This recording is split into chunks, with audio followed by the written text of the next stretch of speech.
here we go. We're live. This is the first time I'm doing this. Not really sure what I'm doing, where I'm looking. Too many screens around me everywhere. But here we have it. I've got the Magician Pro 2 and the X2 here for unboxing. I got them both here and I thought it would be a great opportunity to do my first ever live stream. Now, I am going to try and do a whole bunch of close-ups and stuff and all of that good stuff.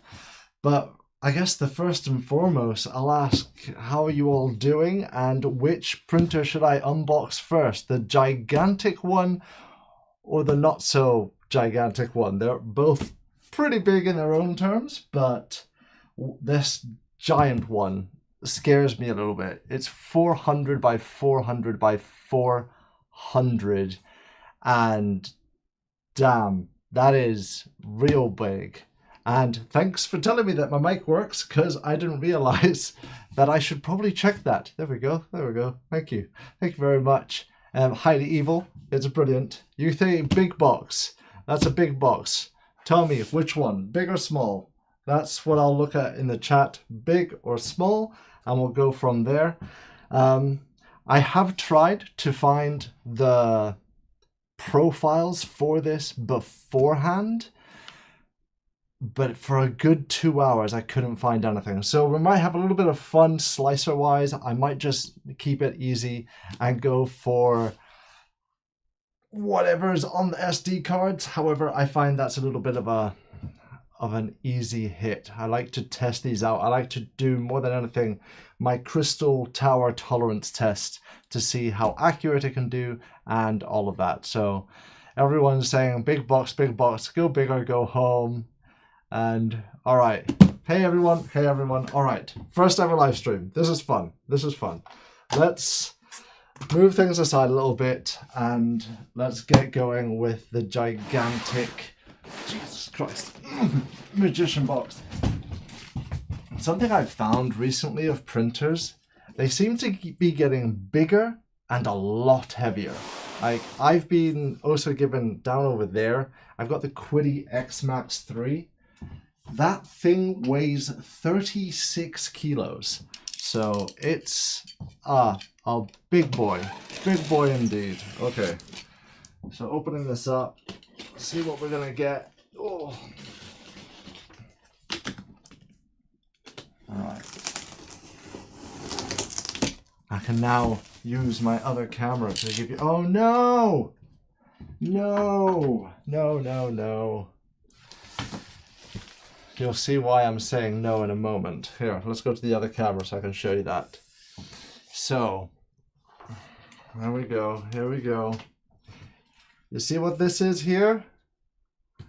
This is polystyrene.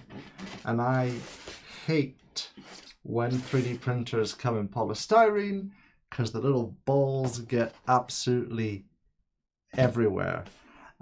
So, you're wondering how new this is, by the way. It's been out for about 3-ish or 4-ish months, but it's one of these that hasn't really been put out there much. So someone did mention right at the beginning of this, notice, before installing, don't lift up by the lead screws. Got that. Pick it up from the bottom, pull it out. Yes. Brilliant. So, some unboxing instructions. Someone mentioned that there's a company called 3D Pixel that basically has, it looks like exactly the same printer. Oh goodness, what? Do you scratch it? Where is this marketed? I think it's marketed over within the, Jesus Christ, that is huge. Okay, at least everything's covered in a bag. I'm going to show you how big this is now. We'll go here. Let's go. Boom, boom. So, look at this. That's my hand for reference, and I'm a big guy. This is going to be an interesting build. From what I've been told, there's also just like a giant sheet of metal under all of this. So, let's see how that loveliness is going to turn out now. Try to get this all out. Ooh, make sure that I'm switching my camera correctly here. All right, let's, don't pick up by the lead screws, pick up by the frame. Oh God.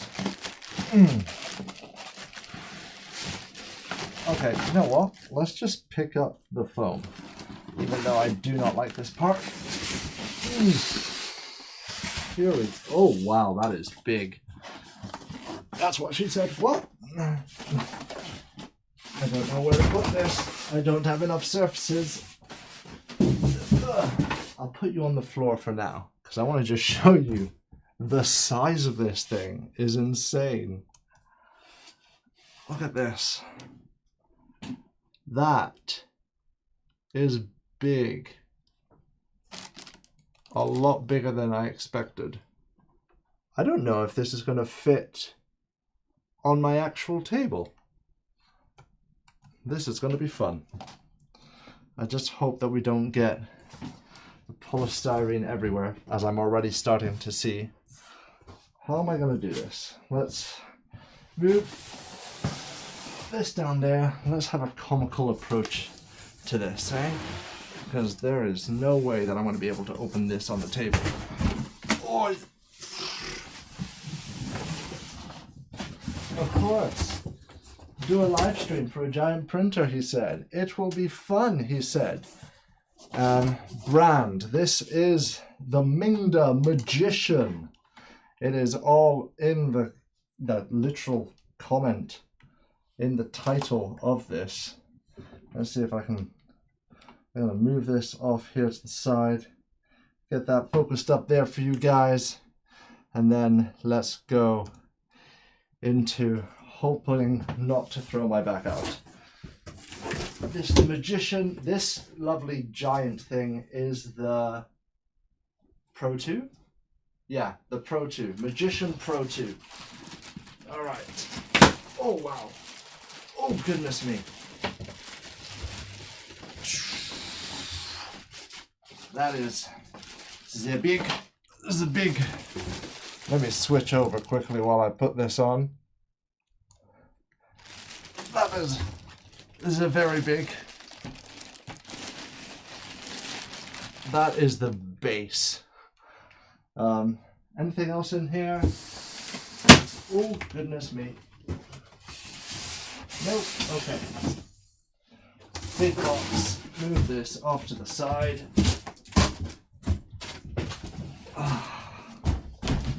There we go. Big box here. Off to the side. No, it's actually cheaper than that, I think, now. Let me just... I've got it up on my other screen here. They've got it on a deal at the moment. I think they've realized that bed slingers are dying. So, let's see. The MINGDA X2, the smaller one, is $239. And then the big boy one, yeah, sorry, you were right. It is $539, which for a 400 by 400 by 400, what do you think? Do you think that's worth it or not? I think it might just about be worth it. Yeah, I don't know. I don't know. From what the little thing that I've seen from the slicer, it prints a bit slow. I'm just now used to stuff that's clipper speed. Okay, let's get this plastic off. It's got that cheap oil smell to it, and that's usually not a good sign. But I have taken a look to see if there's any other reviews out there of this bad boy, and there actually really isn't. There's only seems to be one negative review because the guy didn't feel like paying for a cable that wore out. Mind you, it did wear out in a week, so it shouldn't have worn out. But I haven't been able to see much else. Origin of the printer, China.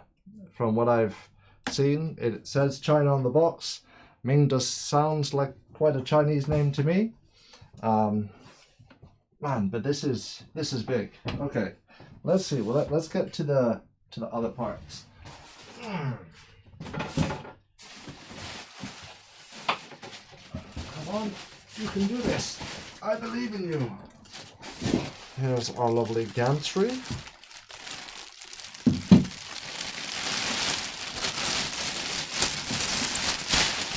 Oh. There we have it. Ah, well, that's no bueno. We've got the bearing here. Whoop. Let me show you.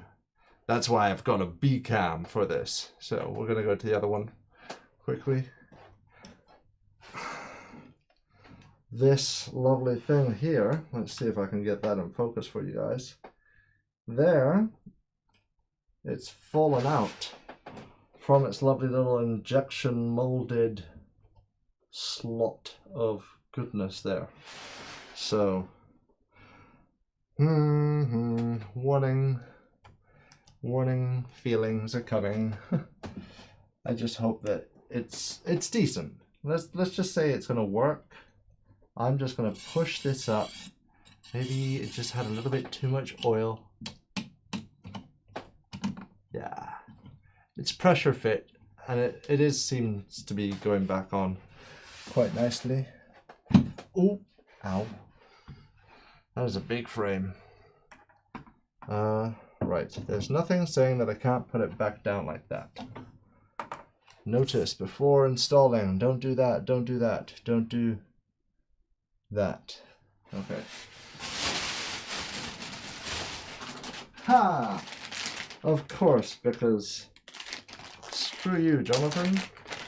They've only given me a European plug, so I'm gonna have to fiddle about to find that. Here's the print head, which is an interesting print head, because this print head, it's got a bit. Actually, I want to show you guys this. Let me just get this stuff out of the way so I'm not tripping over it. The print head is interesting because, one, everything's enclosed in this weird plastic case. It's got 2 blower fans on it for the cooling, but it's also got 2 fans for cooling the heatsink. And it's got a massive NEMA 17 in there. Take a look at this. It's not your average, that's for sure. Let's whack up our brightness here too, so you guys can get right in there. So yeah, big NEMA, blower, got another blower here, and tightening. Interesting thing is right here up at the top, that is your filament runout sensor. So it is right on top of the head. The one thing that I'm not too happy about any printer is it is ribbon cable based. So don't know. And no, nothing is sponsored by them. I don't do any sponsored review. It's one of the many things that I believe in, that reviews should definitely not be sponsored. It keeps journalistic integrity. And you can see I'm already blowing off all these lovely polystyrene stuff. All right. Will I be doing a test print? Absolutely, I'll be doing a test print. I'm going to do, I think what we'll do is, I'll see if we can get this set up and do my clearance card test. And then pass the clearance card test, then we'll do whatever other print that comes on their lovely unnamed brand SD card. But you do get an entire actual Allen wrench set, plus a little tiny bit of PTFE tube. So Right, instructions, because if I'm going to do it, I'm going to follow it closely. Right.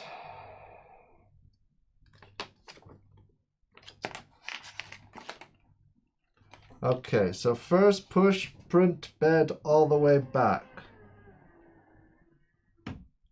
That is going to need a lot of space. Next, lift up the arms and plop that bad boy down. Okay, but how... I can't just plop that bad boy down because there's screws and all that, you know? Like, how do I get to avoid bending lead screws? Got that. Put that down on there. Okay, but... Oh, smart. Okay, that's cool. That is cool. They've gone for the top-down screwing approach, not from the bottom. I'm just so used to fiddling underneath gantries to get them to fit that I wasn't used to the idea of a gantry. Oh, that's just going to go all the way, isn't it? Yes, it is. Of a gantry that actually is going to screw downwards. Okay, well, am I going to move you more to the middle of the table? Yeah, let's just get you on and see what... Oh, goodness me, this is a little bit unwieldy.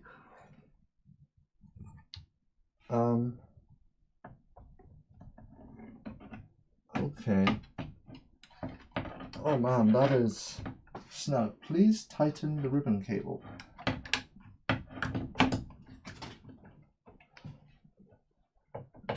Okay, that's cool. It's got registration marks. So once it's in, it feels in. But that feels a bit weird right now. A little bit all over. Yeah, I'm going to do them both in one stream. I'm planning to be here for 2.5 hours. So let's do this. M8, M5, M8s. And then we've also got these lovely rods that we've got to place in position before we tighten anything down. That is a little bit fiddly. Oh goodness.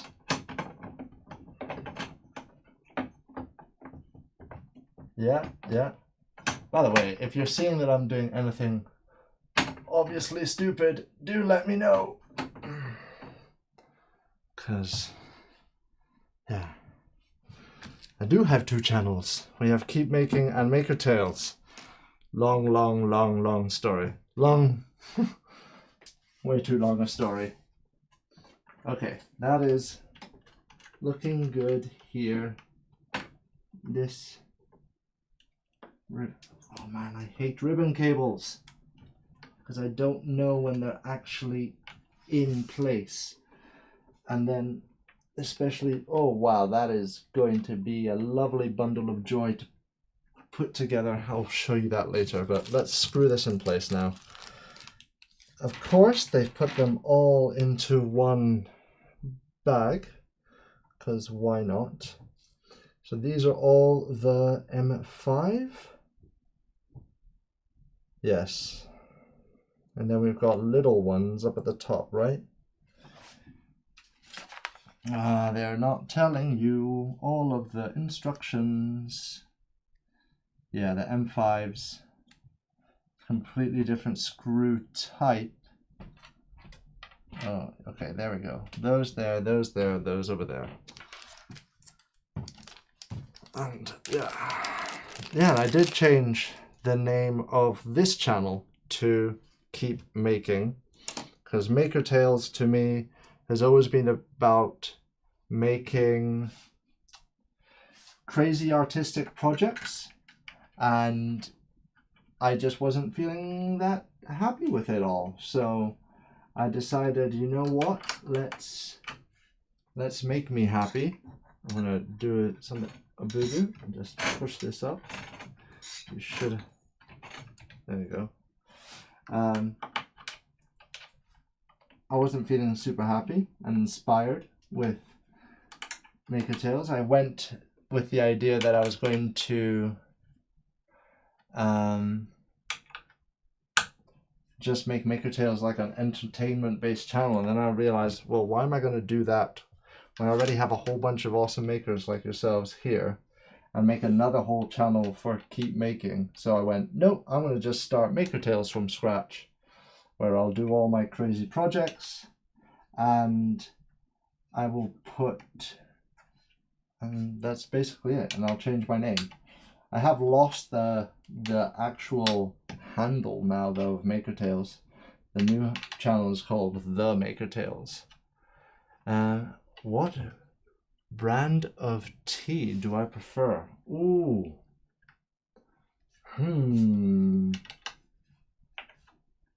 Well, we all know that Spiffing Brit says you have to go with Yorkshire tea, but I'm going to be a little bit controversial here. I prefer coffee. I know. How dare I? But yeah, if I'm going to have a tea, I would honestly not really mind which one. I know, I'm digging my own little hole, but it'll be good fun. Okay, let's see. I'm reading the chat at the same time. Same. I love CAD transforms. Oh, speaking of CAD transforms, you're gonna love what Blender 4.0 is bringing to the game. We might not need CAD transforms anymore. With that said, I have been playing around with the alpha build of the like there's a big update coming to CAD transforms, and wow, you now have construction lines, construction planes, different custom orientations, a really quick and easy way of making 3-point planes. There is some really interesting stuff coming, but now that Blender is going to have built-in snap from 2, it's going to be interesting to see what happens, because things that I found, CAD transforms is more reliable in 4.0 than Blender's 2 from snapping, but for like 90% of my stuff, I've been working on a secret project that will come out in a little bit, but I'll give you a little hint. It's an incredible storage system, 3D printed, all of it, and it'll be free. Sorry, where was I? I was talking about CAD transforms and when Blender updates. So yeah, it's CAD transforms, I have a feeling, is going to turn into more for your true precision users. So architects and people who really want to be precise. And then Blender normal snapping is going to just be a lot more user-friendly for everyone else. Can 4.0 built-in snaps do precision rotations? You know what? I haven't actually tested that, but my gut is saying no. That's what my gut is telling me. So I'm going to go with no, because I haven't need to use it. Am I going to make a video for it? Yes, I will be doing. Actually, the video for CAD transforms, when it actually comes out, it might need more than just a video. I might need to do, oh goodness me, come on. Oh, it might actually need a full course That's how crazy this CAD Transforms update is. Oh man, this sucks. Oh, I didn't put it in properly, and now I don't want to undo everything that I'm going to have to. God damn it. It's solid, I can tell you that much.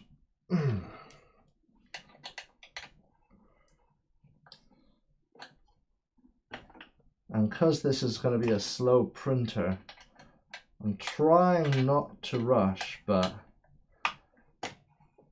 I'm sort of having to. I'm just needing to do this as quick as I possibly can. So, come on, get in there. There we go. Dun dun dun dun.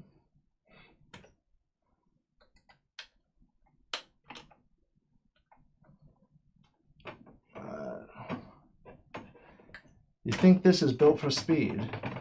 I don't know. Like, the support rails aren't like hard code, like really strong. Now, I'm hoping that it's going to go fast, but when I was actually doing some test slices up with the weird profiles that I found online, not fast. What's strange is that MINGDA do provide a MINGDA Cura version, and the MINGDA Cura version has a clipper speed profile, but I don't know. Let's see, how's that?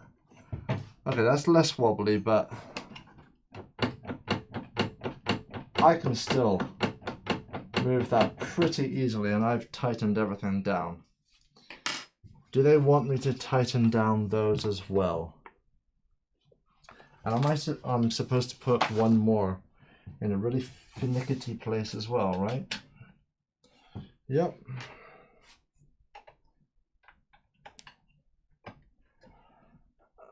These aren't rounded head Allen keys, so let me get my rounded head Allen keys so that I can actually do this without destroying it. So there we go, that's much better. Any other instructions here?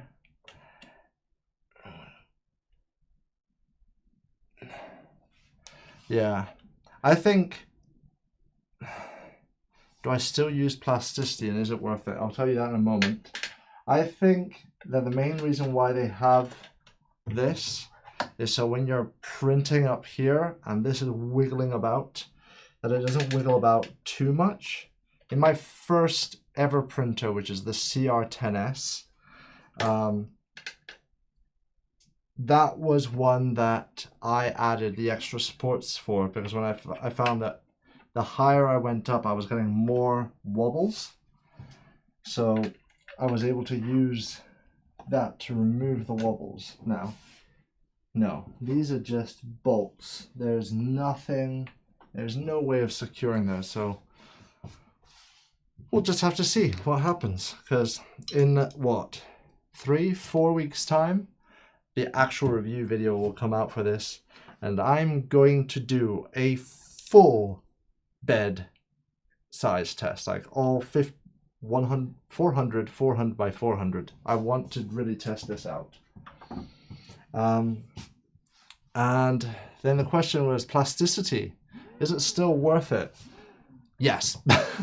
Put frankly, yes. Plasticity is still worth it, especially with the new update, or the update that's just about to come out, which is the Blender add-on update. So you can just like quickly do something in Blender and then quickly do something in plasticity, press one button and boom, it goes into Blender and updates up in Blender.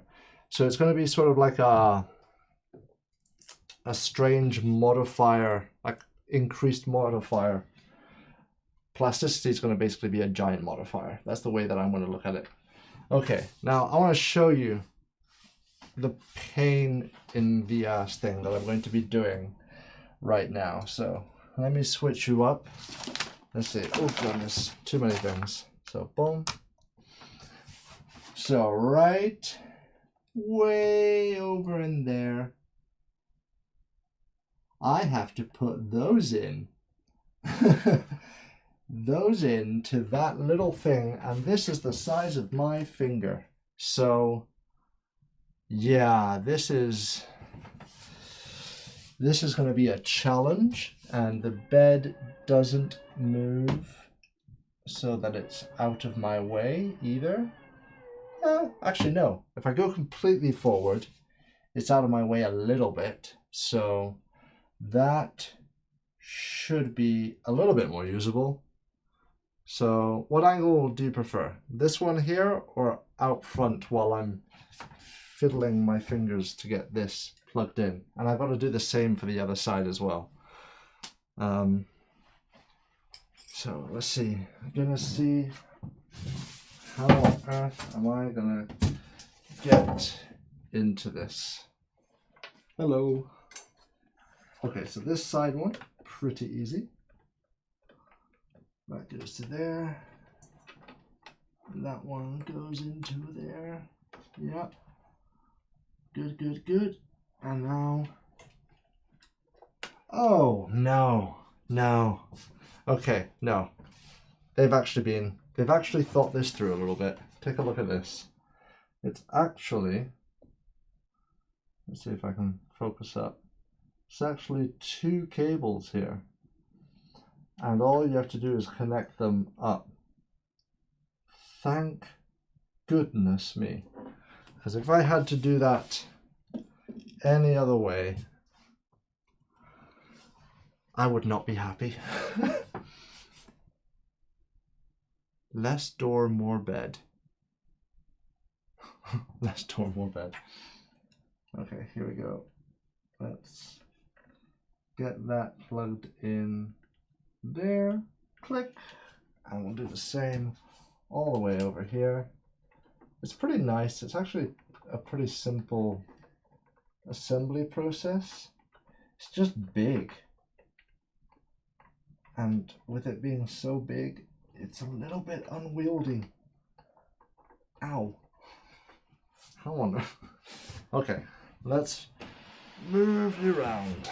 Beep, beep, beep. That's better. I can now get to it. Are you plugged in? With these teeny tiny connectors and my big chunky fingers, I don't ever really know if it's properly plugged in. This is a bit weird to me though. But I also realize you need a juicy power cable to power up such a big bed. So it's got a nice little click. Ooh, and I know what that is there. If we take a look in the instructions, I know I'm just sort of flying forward. There's 2 M3 screws to secure up. Let me show you it. To secure up that lovely little thing there. Yeah. So that's good. Don't know if it will actually hold, because apparently that's where this failed that other guy on his review. So his review? Well, he bought it trying to do Star Wars stuff, and I like being portable. Yeah. And boom, boom. Yeah, I had to put my wide angle camera lens on because I knew this was going to be such a monster. Oh, I picked the wrong one. Dun dun dun dun. So, tell me people, what other type of live streams do you like tuning into? Because because I was thinking of doing more design live streams maybe, and then like editing those up for YouTubeage consumption. I have a whole bunch of crazy projects coming. Well, I have one real crazy project coming soon, and that will be an interesting one. Okay, cool. That is in there good and proper. And now, let's see. Can I fit this way? Oh, just about. Just about. It does fit that way. That's cool. That is a chunk. Right, there is something here that I did not read. Please ensure to tighten back screw first, then tighten the top screw of this. Oh, this is to put the print head on. Oh wow, okay. You just sort of fly about there. And where is this back screw? Okay, there's a weird back screw on the back of this. Ooh! No registration marks on that one. You like watching people's work. I do like design streams, and you like watching people's workflows. Awesome. Well, the tricky thing is I can go pretty darn fast when it comes to designing, and I'm scared of like losing people when I'm just like in the flow and I go full speed. So say do the back one first. It's weird having a print head like this. And then here we go to this one here. What's the biggest printers that you all have? The biggest one I've had before this is the Quiddy X-Max 3, which is 330 by 330 by 330. Oh, and then I plug this in there. Okay. Let's see. Oh, I also need to snap this into position apparently. Go this way? Is it this way? No, it's this way. Snap. Okay. I'll give it some random filament. I'll give it this. I've got some G-Tech PLA here, some matte PLA. I'm loving. I only have the Ender. Enders are awesome.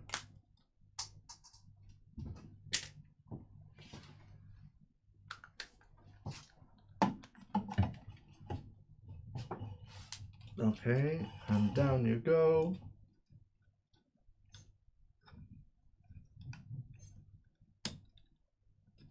Do you have it? I don't know if you have it or not, but that's where I'm going to put you. Right, this. Thankfully, I have many kettle cables. So let me just grab this one instead. God darn it. Don't worry, soon that will not be a problem of mine. But goodness me, all my lovely little 3D printed pegboard hooks.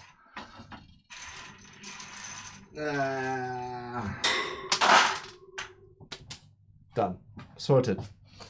Let's, wait, just before I do anything stupid, let's actually follow the instructions. Let's see.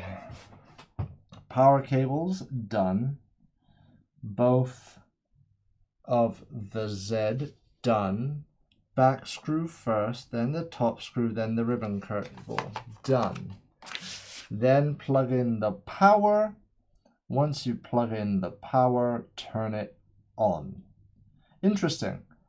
The entire manual is in English and German. Is there any other language? No, just English and German. So 30-minute assembly time. Yeah, and also I'll probably say that I'm waffling on a little bit as well. So just want to. Okay, that is a solid bed.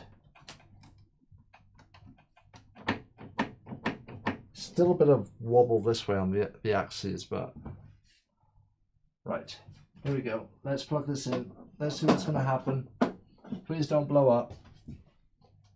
Yeah, I was just checking the power supply. It is correct. Plug that in. I'm going to bring this over here. Is there a screen anywhere on this? Yeah, here on the front. So let me wiggle this round. Oh. Let's get. I'll get you on. I don't have. That's what I need. I need another shot. What's the weight of this thing? You know what? That's a good point. I don't know what the weight is.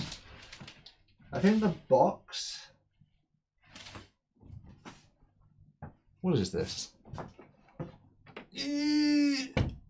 Heavy. That's what it is. If someone could look it up on a website, that would be amazing.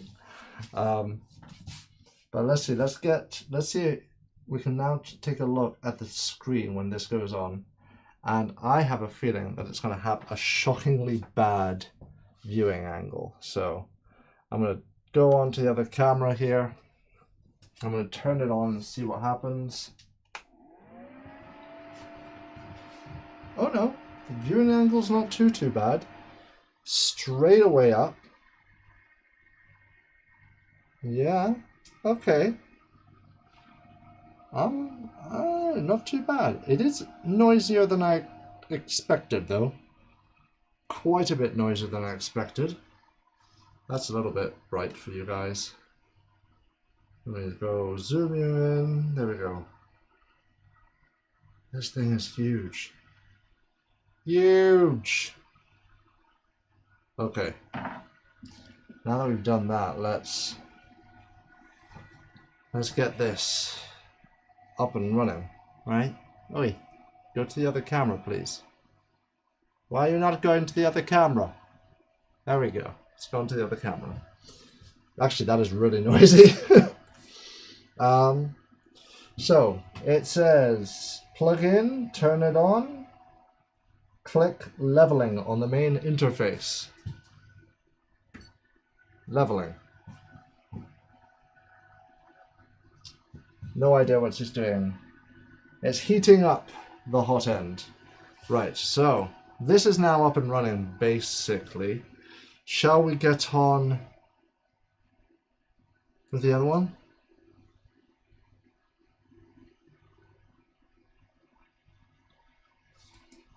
I think so. I don't know. Boom, boom, boom.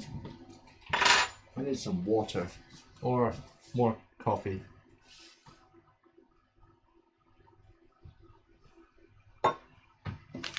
All right. We'll carry on following the instructions or whatever this is telling us to do. It's now also heating up the bed.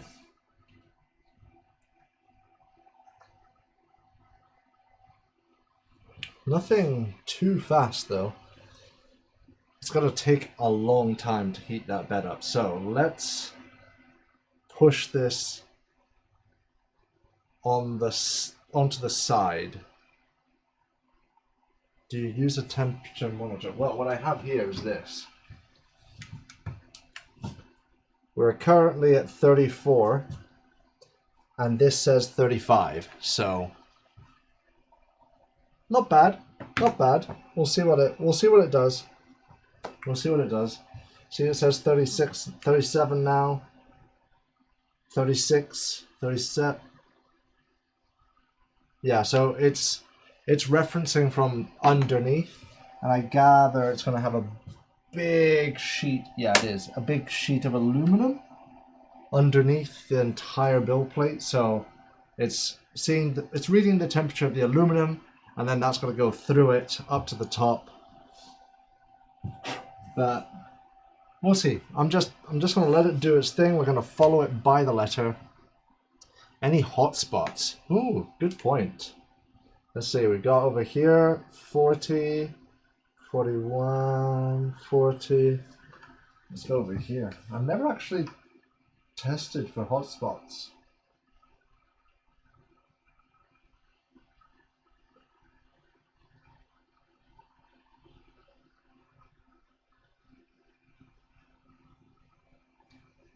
Yeah, I would say it fluctuates. It seems at the top right hand corner it's like a degree hotter,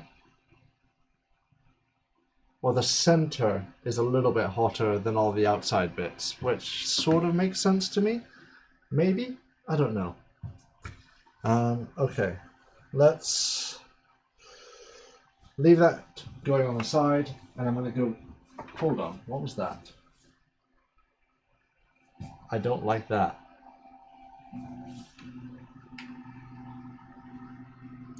Why is that so hot? Just as, so a normal black cable, 24 degrees here, and the heating element cable is currently at 36. So it's just, okay, cool. It's already leveling out. Ooh, ooh. Let me show you the leveling style. Boom. Let's get nice and close now, people. Yeah.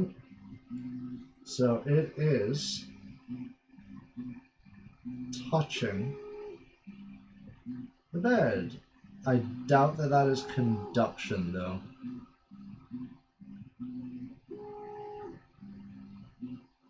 Must, yeah, because I can hear it thud.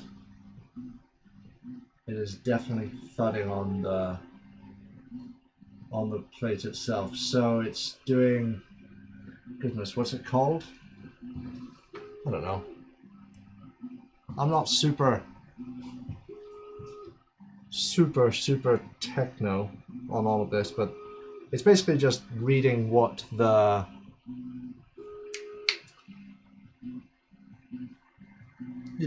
the steppers, the motors, the resistance, and it's dictating from that. Right, I'm gonna see, I'm gonna have to make myself a little bit more space somehow. So let's do the following. I'm gonna put my this is my live stream monitor, by the way. I'm gonna put that over on my box way over here so that I can still see it. Yeah. So I can see whereabouts you guys are in the live stream. And now I'll put the B camera off to the back if I can. And we're gonna just move this stuff, a little bit of rearranging to have another whole printer up on here. It is definitely emitting heat now.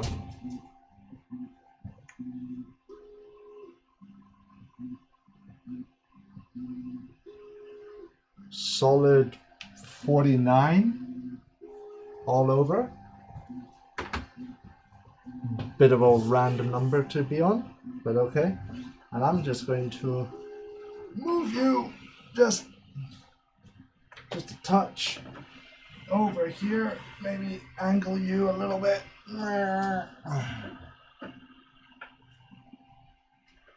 there we go. You're still on, and you guys can still see that, right? The surface is rough. Yes, the PIE rough texture. Okay, here we go. Hold on, now that we've got this, yeah. It's saying do a preheat for the filament. Whack the filament in, extrude it, put the USB in, and hit print. So let's play around with that. So let's go. I have to say, it's a really nice, simple, clean interface. Let me just show you that. Let me go back and show you this interface, because it's not often that you get nice, clean, simple interfaces. Let's see, let me get that to the point that it's right, and then whack you onto there. So nice, clean, simple thing. We're going to heat it up. Let's see.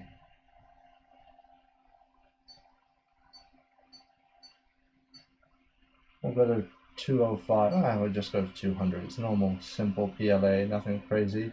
While that's doing that, I'm going to also go back. Let's see if we can. Where's the moving? Where's the moving of this? Menu? Move. Y, Z. Okay. Yeah, that does it. Man, it is crunchy.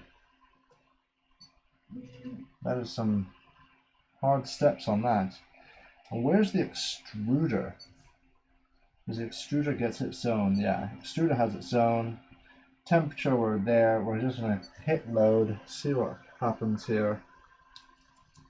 Hello. Take the filament, please. Oh, there we go. It's taking. Oh wow, it is small steps.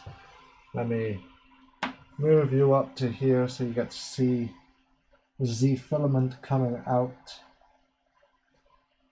Move you like that. Yeah, you can just about see that. I'll get you a little closer. Why not? And here we go. I'm just going to hit load a few times.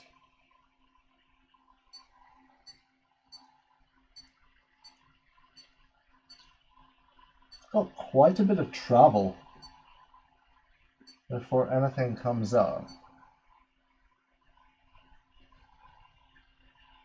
Ooh! Well, that was disgusting. That is a very fine. I don't know if that's 0.4, you know?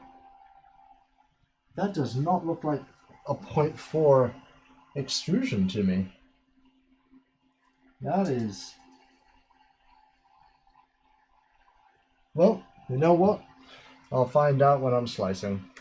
So let's go back out. We'll just chuck the SD card in. Why not? Because we've got to get the other one going. It's down, it's done a level. Apparently that's it now, level.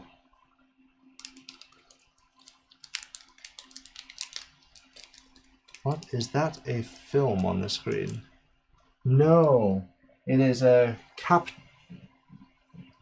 touch screen. It's not a good one. It's the type that you have a screen that is filled with little wires, and then there's a bit of sponginess to it, so it's not exactly great.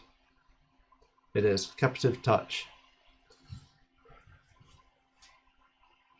I didn't read your message before. I have a love and hate for captive touch, because there can be some really good ones, and so far, like, not incredibly bad. Actually, I should stop the heat. Let me go back here. Settings? Nope. Come on. Home. No. Baby step, fan, settings, move, load, extruder. Temperature of the nozzle. Can I change that, please? Where do I do that? Oh, I just go all the way back to the beginning, of course. And then I can just go bed, hit stop. And stop does what?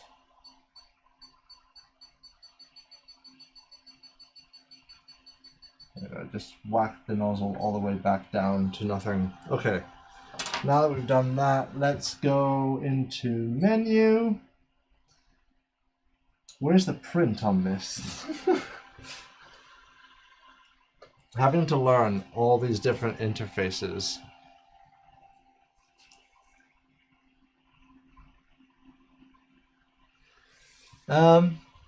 Why would you use it? I just read your message. I would imagine that you use it because it's the cheapest screen.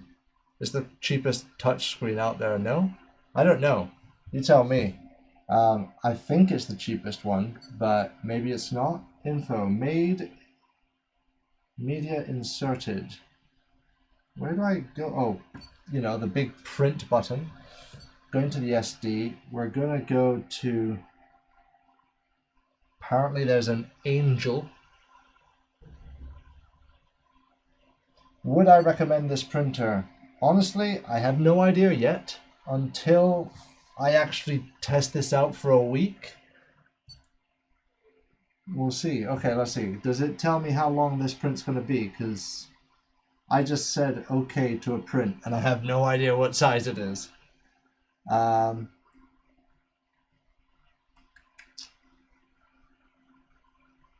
Yeah, so that's not cool. Doesn't tell me how long, just tells me how long it's been. Angel.G-code. Let's just print whatever they've given us because we've got another printer to undo here. So let's do that. Oh goodness, I said 6:30. How have I been doing the, oh wait, no. My clock that I'm looking at is the wrong time. Of course. Right, let me just double check. Yeah, we're on time. We're on time. So I'm going to leave you to do whatever craziness you're doing. You are currently what? Are you heating up?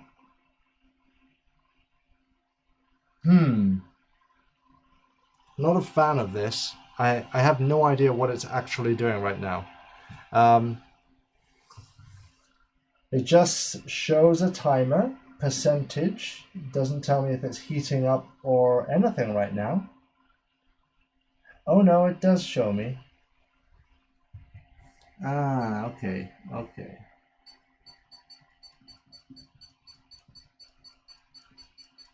Apparently, my setting of before, of setting it to 100 to 30 on, to lowering the extruder down the temperature so much, was stopping it doing the rest of its G-code. So it's getting the print bed now to 60, and then it's going to do the extruder up to 180, and then hopefully the G-code will take over, because 180 is definitely not enough to print. Let's see, we've reached 180. I just want to make sure that it's going to go back up. But in the meantime, they should include a Bluetooth app as a controller. Yeah.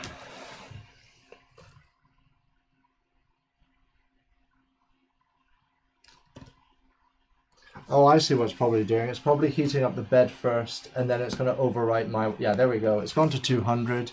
So I'm going to just whack this over on the side here, if I can. Can I? Yeah, we were able to get this way, weren't we? There we go. That's is that good enough in the shop for you guys? Have you seen a print with a Bluetooth controller? No, but I do have a printer that has the wireless controller, and that is the King Rune KPL1 or KLP1, and so far it has its problems. It has some real problems, but I'm liking it, and it's a heck of a lot of printer for the price that it's at, and it's all solid metal. Right, let's get this other one open, because this is going to be, that's going to take ages. Okay, okay, first print line. Let me actually show you that, because that is looking like a solid, oh dear. Hold on. I'm getting overzealous.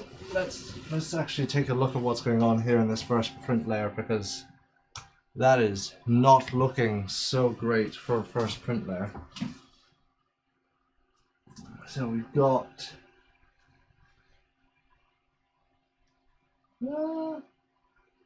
that is a thick boy print.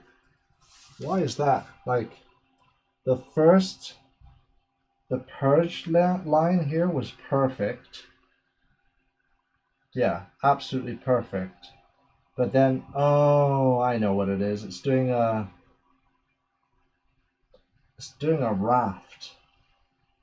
Why is it doing a raft? I know why it's doing a raft. It's doing a raft because they don't trust their level. Whatever a company actually gives you for their STL lets you know how much they trust their printer or not. And considering that their default settings is a raft, not so happy about that. Let's see, I'm going to quickly read the comments here. They should include the Bluetooth app to control it. Have you seen a print with Bluetooth controller? Not Bluetooth, but Wi-Fi. There's been 3 or 4 strictly proprietary printers over the years that have Bluetooth controller that were universally panned, both their general performance. I don't know which printers those are. I'm not a big fan. Yeah, might be sliced to have a dummy thick first layer. Yeah, it is. That is so thick, it's insane. Hold on, my phone is ringing and I've told everyone that I'm busy. So what's going on here? Is this someone actually important to me or not? No, because it's coming from London, so it's probably a spam caller.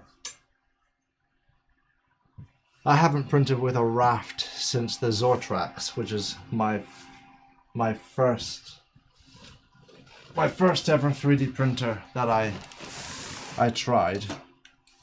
And Zortrax didn't have Bluetooth. Right, so this is the X2, and it should be interesting to see what comes out from here. Basically the exact same build, just smaller from what I'm seeing. It has the same build instructions and the same goddamn polystyrene. So, oh wow, and this one's even worse. This one, they have not put it in a bag. So let me show you what happens now. This is why I don't like polystyrene, by the way. So, because it is in not a bag, focus up please, we now have polystyrene pellets on there, on the lead screw, all the way up as well.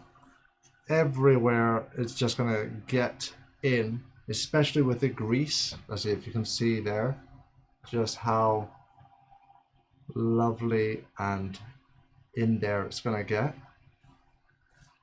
That is just going to be such a pain to deal with. But oh well, it is basically the same build. Let's go just quickly pop this out and do it. And then just quickly, let me just show you how this is doing here. Seems to be doing all right from what I can tell.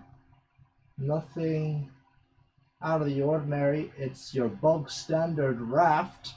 So let's see what this angel print is going to be all about. But once again, I'm going to put this down on the ground, or at least down over here. Again, they've given me the wrong power lead. They've given me that entire bag of screws and stuff. What do you think of belt printers? As in Core XY?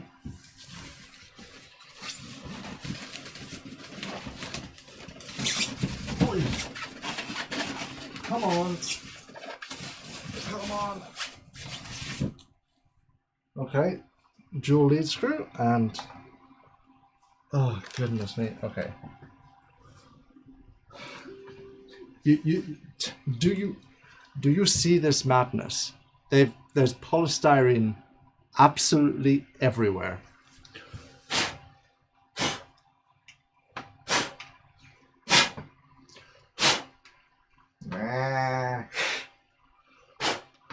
Yes, I did just hiss at it.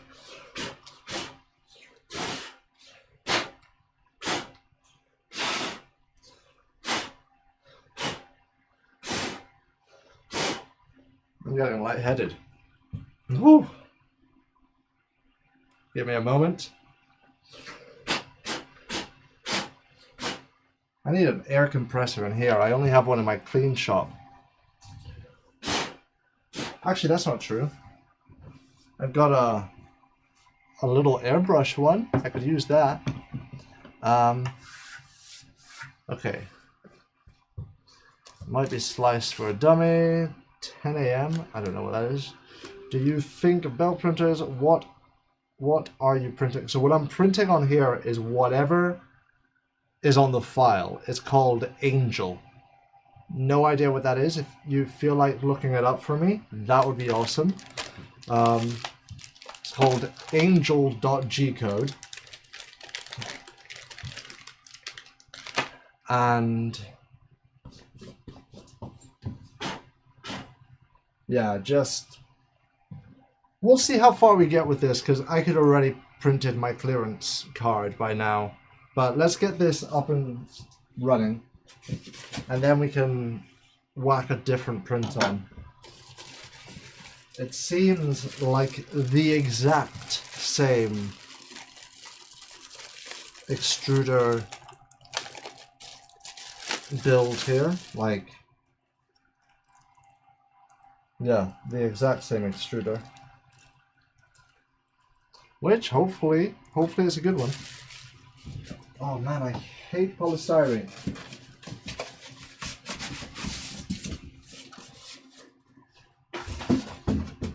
Too much stuff here.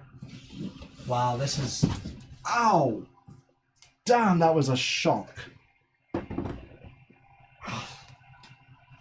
think that's polystyrene shock there. Did it come with its own media? Yes, it came with an SD card. It also works with a USB and a USB-C, but I think the C is probably for the firmware.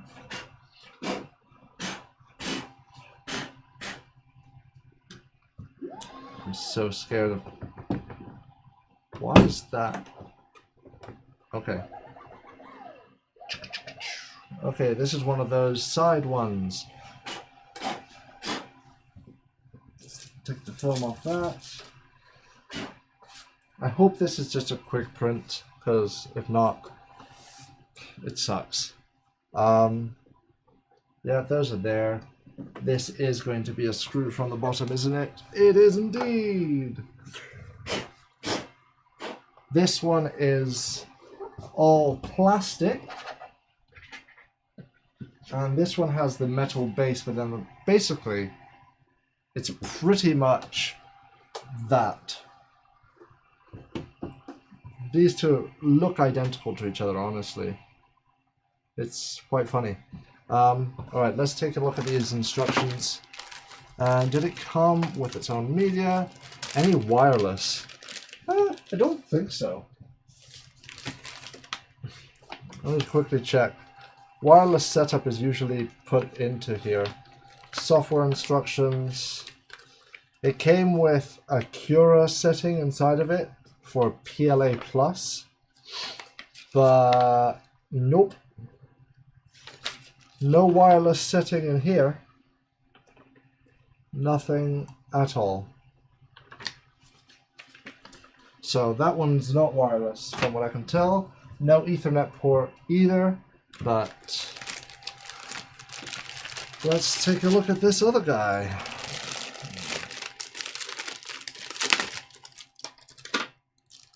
Speaking of wireless and like Ethernet connections, do you guys mainly print through wireless connections?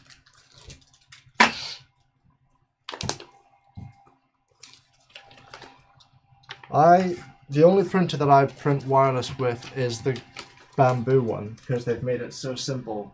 Yes, it sucks because you have to use their slicer and all that. But I am planning on moving over to Orca soon, so to avoid bending the lead screws, I really dislike these underneath connections, but needs must, right?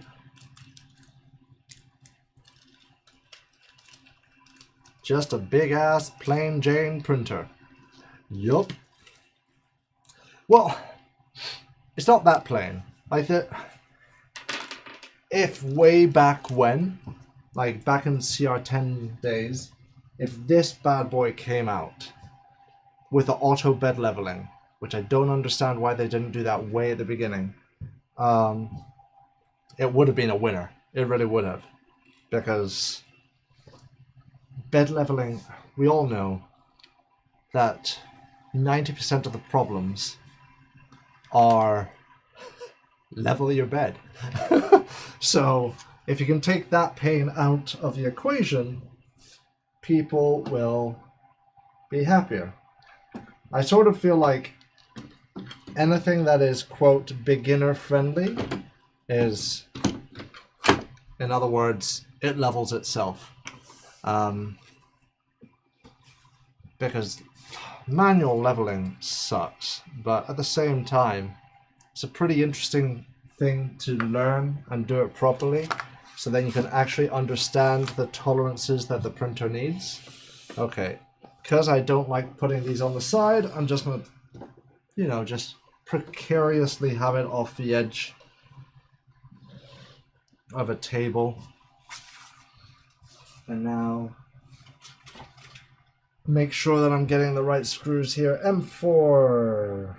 There we go. Which is the M4s? These are the M4s, right? No. What on earth?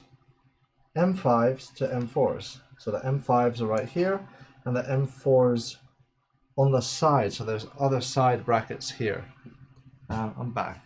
Repeating, what do you think of belt printers like the CR30? I'll have to look up the CR30 because I haven't actually looked it up. I haven't. What's interesting is that I haven't really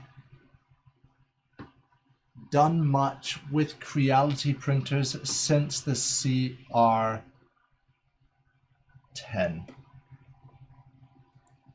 It's just something. Let me quickly look it up.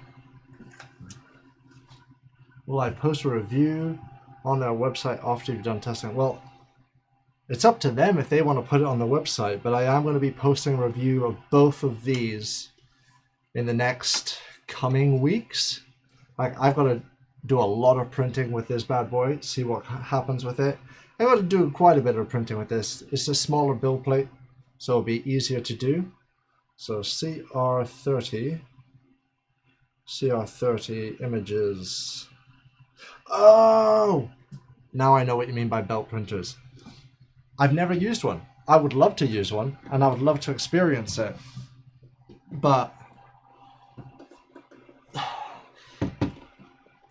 truth is, I don't really work in a long format.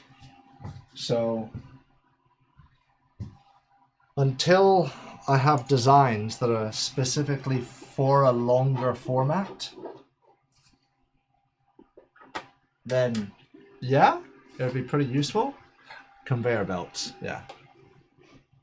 So, wow, it takes so long to build a raft.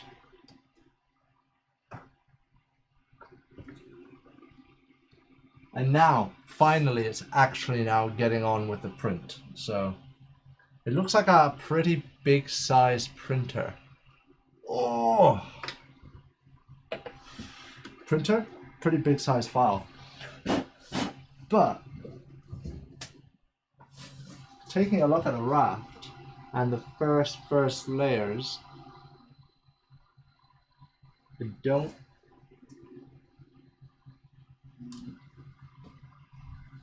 I don't know. Let me show you. Let me show you. Take a look at these first layers here. What do you think of that? That is a little bit weird if you ask me. Let me get a better angle. We're going on a trip. Sorry. Just all this unfocused mess.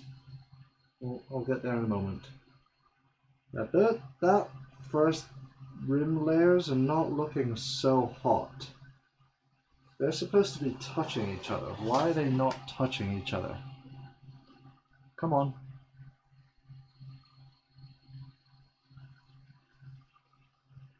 That doesn't look quite right to me. So, yeah, we'll see. We'll see what comes out of this. I'll give you one more angle, why not? See if I can get one more angle. Will it work? Will you work for me? Yeah.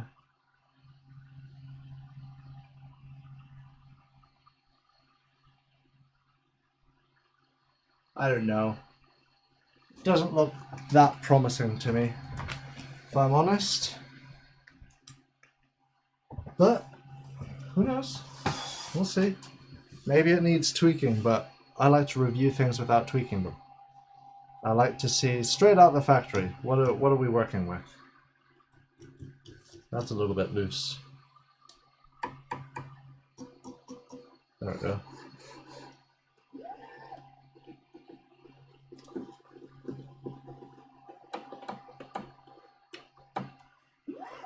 Okay, so this is pretty much the exact same procedure. Just click in, click in, click in,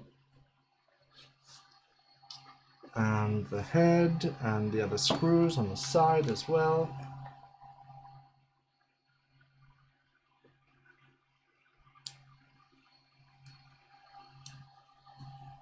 Isn't the CR...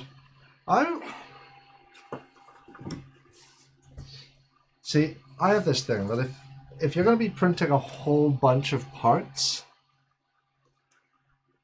you can do the CR30 and do the belt thing to just like conveyor belt print them out. But at the same time, you can also just like push them off, which we've seen plenty of people do that. Yes, you need to wait for the build plate to completely cool down and all that stuff. But recently, again, I can't really tell you this special project that I'm working on, but trust me, it's real cool. I find that if you're going to do a whole bunch of parts and your design allows for it, stack them.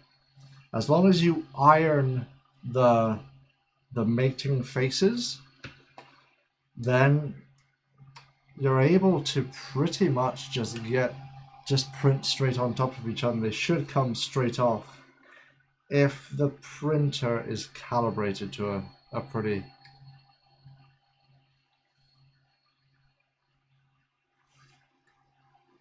good standard. You think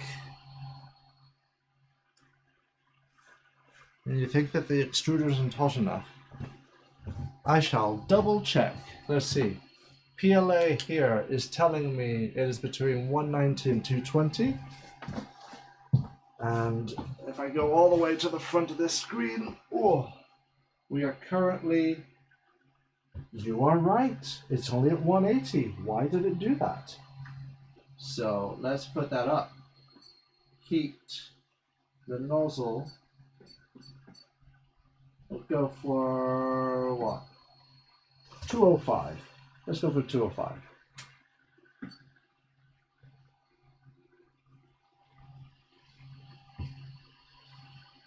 There you go. You're doing your thing. Ugh. Good call. Good call. Good call. Right, let's see. carry on reading. It works for either. Mark continuous printers are advantageous more for replicating prints though. Let me just mark that in there. Prints. Why did you purchase these? Why did I? I didn't purchase these printers. They got given to me. I get given printers all the time. Good. So I usually say no to them, but now that I'm going to be keep making as I am right this minute, I'm planning to do a lot of reviews, but I'm planning to make them pretty casual. I'm planning to make them no nonsense, straight to the point, not ridiculously in depth either. I'm going to give you my verdict as soon as you get into the video. I'm just going to be like, this is a great printer, go get it, it has these problems. Or this is not a great printer, don't bother, it's a waste of time, they should have just actually innovated something. So I'm going to be having a whole bunch of printers, and with all the extra printers that I'm going to be having, because there will be a lot, I'm going to actually be giving them away to like schools and stuff. And I'm going to be doing workshops in my local area to teach people Blender. I want to get more involved in the makerspace here.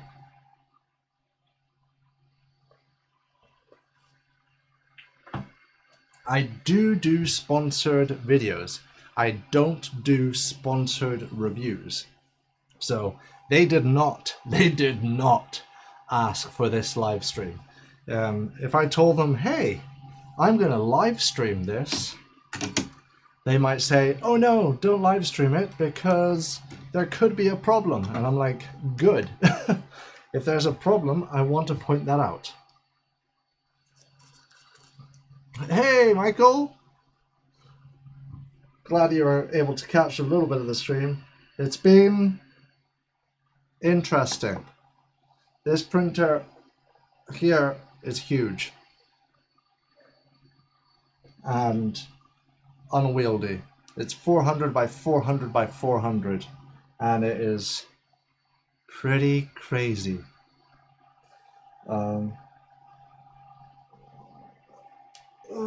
Come on, bring that screw in. It's also slow, really slow. So I'm just now used to faster printers, so I don't know. I guess I'm a printer snob is probably the best way that I can say. Ooh, that has a bit of a wobble to it. I've got to tighten up that V-rail. How's this one doing? This one also needs a tightening of the V-rail. Oh well. The head is fine. Head is fine. So yeah, that is not nice. My bad. I should have done that with the other one. What am I printing with it? Honestly, that is a good question. We're printing whatever is on the file, and it's called angel.gcode. So I'm going to basically print for as long as I can on there till I get bored with it, because I want to put more short torture tests on it. So, okay, that doesn't fit. That one does. Okay. Tighten that up.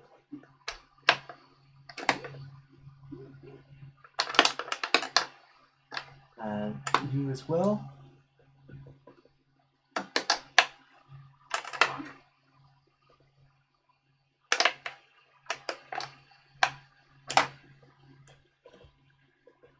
Alright, let's go for the other side. Oy. Ah, brilliant. They were smart. It's only on one side.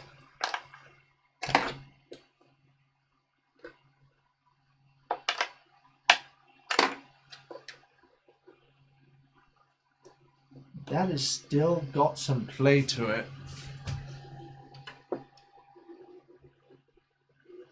It's on that front side, so if I tighten, I'll just tighten it all more. It's feeling pretty.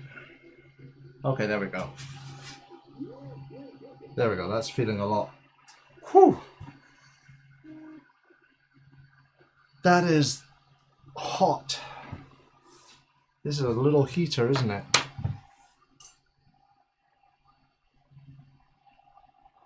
I'm telling you, I don't think that's a 4.0 nozzle on it.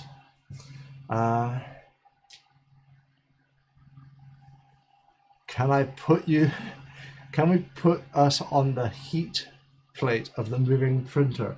Yes, because it is big enough for that. Go on, let's try this. I'll take the head off. And we'll go here. Oh. Let's see. And I have to keep a close eye on this while it does this. Oh man, that is not good enough, unfortunately. Not wide enough. My wide angle is on there. You know what? This is the fun thing about GH4 cameras. You guys are about to have pure sensory images. So, hold on. Click. Let me put you onto here. Click. There you go. Now you're on the center lens. And now I'll get my wide angle lens onto here. So now you'll actually be able to see it. Well, that's the whole point of live streams. I want to interact with you all. Let's just, okay, we're gonna get a little bit sketch here. I'm gonna just like pop you right onto the build plate. I'll get you nice and close like so. I can only do this for so long, of course.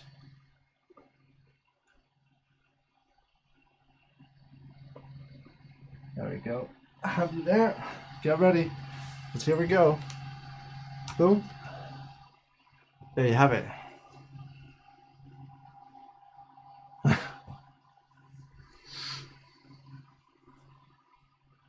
So, as you can tell, maybe, just about, it's a little bit, I don't know, the layers are not quite what I expect. The layer lines are a little bit thin, which is not quite what I was thinking this was going to be like.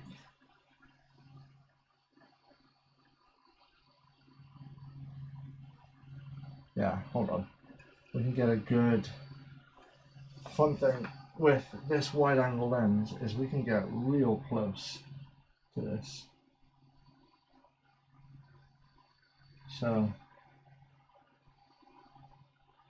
you see those layer lines? They're just not right, are they?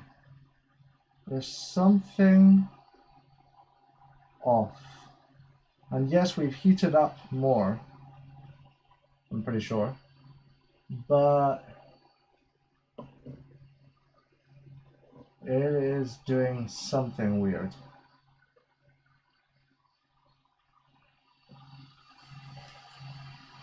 Not sure what weird, but something weird.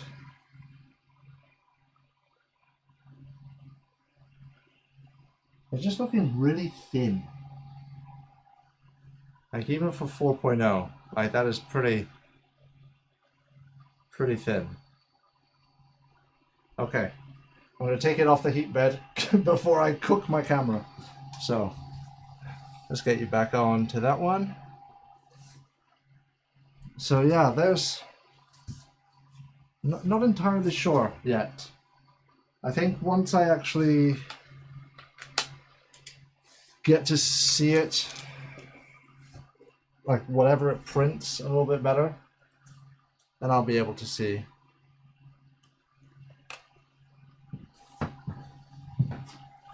More than anything, what I want to do is I'll open up the G code in a slicer. Okay, there we go. I don't know how wide I had you before. I think we had you about there. Oh, yeah. So yeah. Now this is live video production. I actually went to film school and learned how to do live video production professionally. But that was back in the day when we really didn't have stream decks and all that, and that I couldn't just have an OBS system that let me do everything. Okay. It's starting to speed up a little bit. That's good. So let's get this mounted up.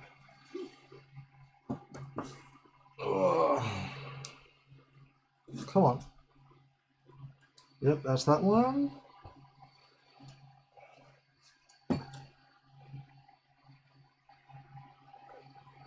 Move you into there. This just feels like a beefier Ender, if I'm honest.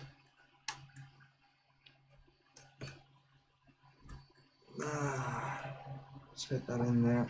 Yep. Okay, that's nice and tight. Go for the same over here. You want to see how the other side of the room looks like? Sure. It is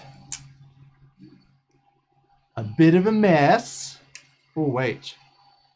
Oh, can I actually?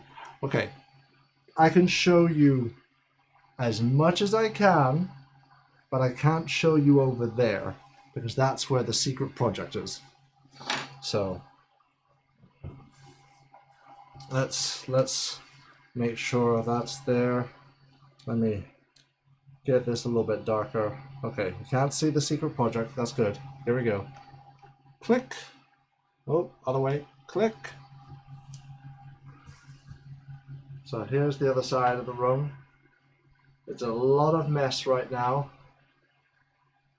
So, yes. And then there I've got the King Room KPL 1. And there's the Quiddy one, which I've not had a great experience with, but hey, at least they did what most manufacturers wouldn't do, which is actually recall their printer and fix up the problems that everyone was having. So I've got to give them props for that. Right, that's that. Last thing.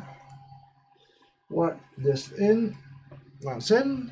Whack this on. That's on. Check that nothing wiggles too much. Nothing's rattling. So, yeah. Okay, let's find another power cable over there. Ooh, almost twisted my ankle. All's good. All is good.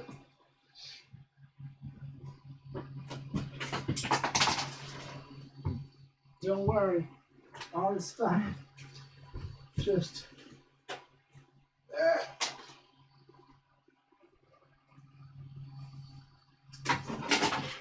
okay.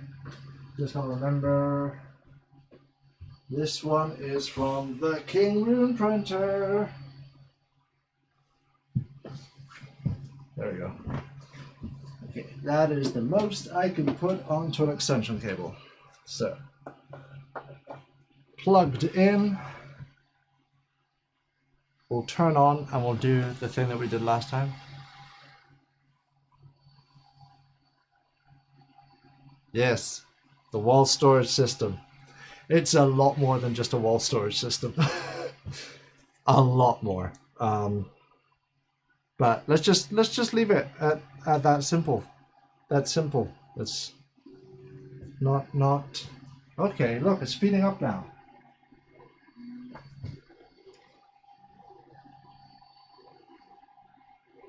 Nah, still has gaps between the lines, so don't know about that.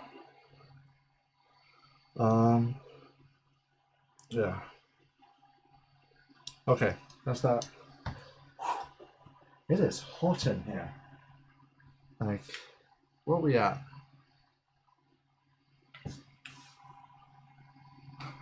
Hot. That's where we are. Let's take a look at this screen when it turns on, see if it's the exact same interface. Pretty sure it is going to be. So let's get you, just have that there. We'll focus up to this here. Yep, here we go. Whack you onto there. Turning it on. There you have, there's your MINGDA. And straight away, it's nice how fast that is. It really is.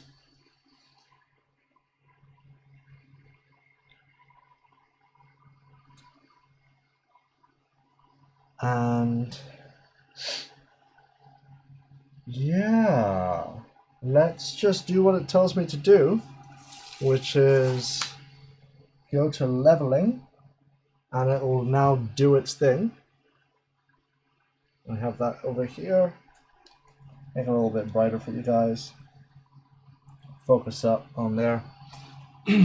So, you just asked me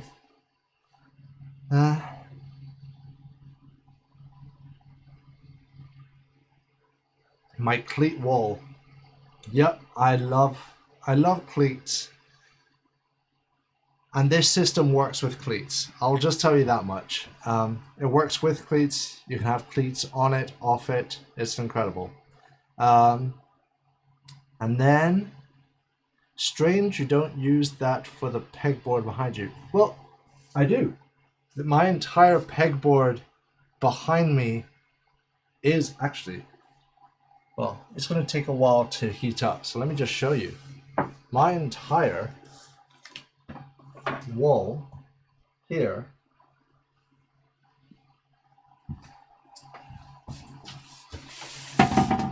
is on cleats, so I can just take these little modules off and change them up or put anything else up on there. It's something I quite like about cleats is that flexibility. So yeah, okay, let's see, back to the printer. That's what we're here for, right? Well, you're here to hear my rambling. So right this minute, just to let you know what it's doing, it is heating up. It's not incredibly fast, but that was at 38. So let me just do a quick little temperature checko. Yeah, it's 50 all over. 46 on the back and 50 on the front. Oh no, 46 now there. I have a feeling it stopped heating. So, yeah. So now, what's it doing? Printer halted. Oh, look at that. Look at that. We have problems, my dear friends. Problems have arisen. We have printer fail. What's happened here? Printer halted. Please reset housing field. What on earth have I...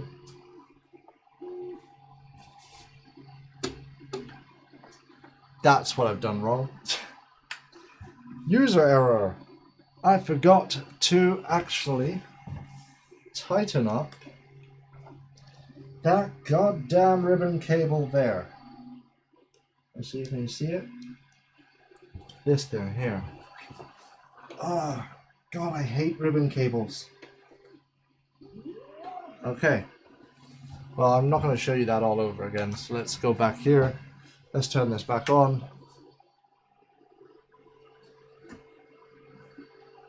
And let's go with leveling. Okay, you wanted to know what my power consumption is.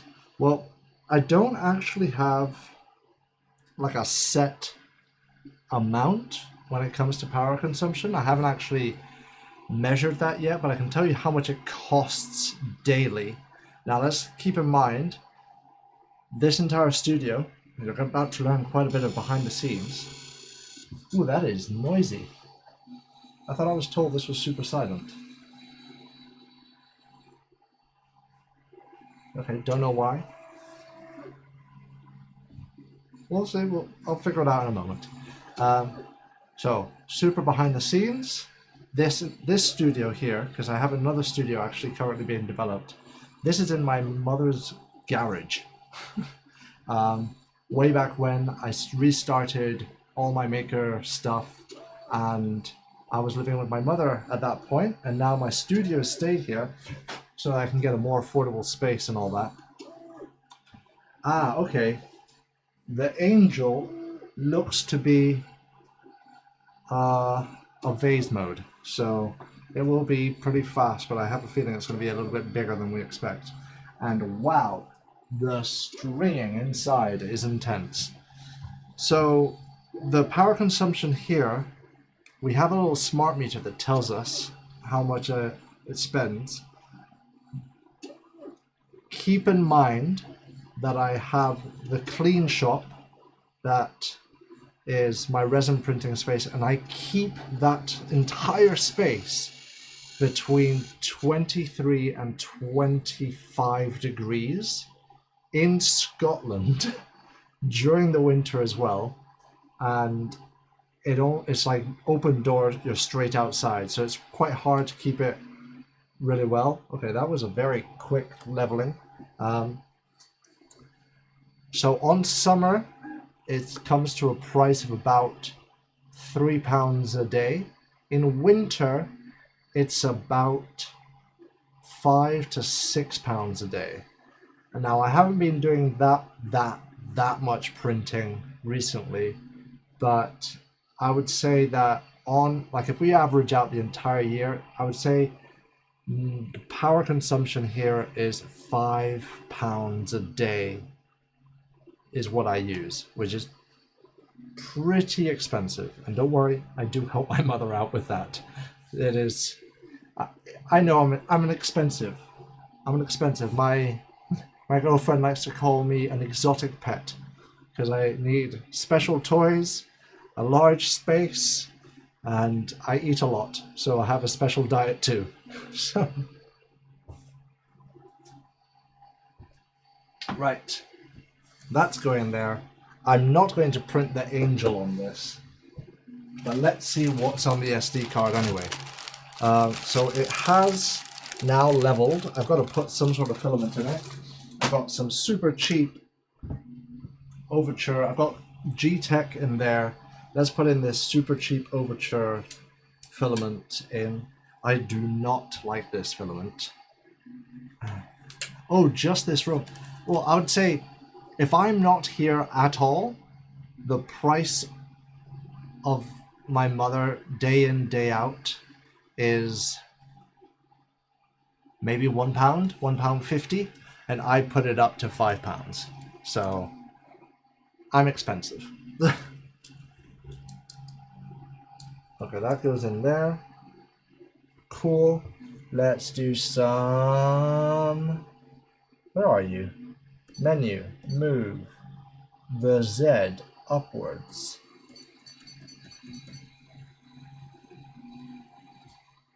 Okay. If this had that massive humming fan,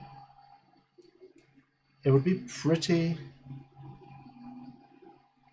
Oh, the new studio that I'm making. Sure thing. The new studio is going to be my keep making studio. This is my Maker Tale studio where I actually make big stuff and can open up big stuff. My key making studio is more for where I'm going to be doing screen recordings, and where I'll be doing all my recordings of the Blender update stuff and all that good stuff. It's because I've actually just got a house. Way! But right this minute, it has 7 different types of wallpaper. Let's put it that way. It's not exactly looking pretty. So let's get this. Where are we going? We're going with the extruder, increasing the extruder up to temperature to put a little bit in there, and then we're going to see what we get this wise. Another non-disclosed brand SD, which I'm not a big fan of not knowing what make the SD or the USB is. because that's what I find is the big thing that crashes on me. What's this? Have you considered using a watt meter on your printers to find out what each one uses? Yes, I have. I used one way back when I was running a video production company. I wanted to see, I was printing little accessories for audio equipment, and I had a watt meter there, and that's when I learned that one printer, the Zortrax M200, cost 75p a day to run. Now, nowadays, the electricity has gone up 3 times as much. So, absolutely, I should probably get myself a watt meter real soon for that. I've got it for humidity and all the rest, so don't see why I wouldn't have it for the wattage. All right, let's go here. Extruder. Where am I going? I don't know where I'm going. Mono extruder. Here we go. Let's see what it's going to poop out this time. Will be another lovely white poop that it did last time.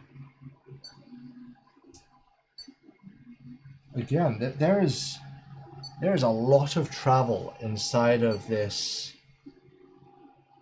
extruder. I'm not a big fan of that. Come on, you got that, you got that.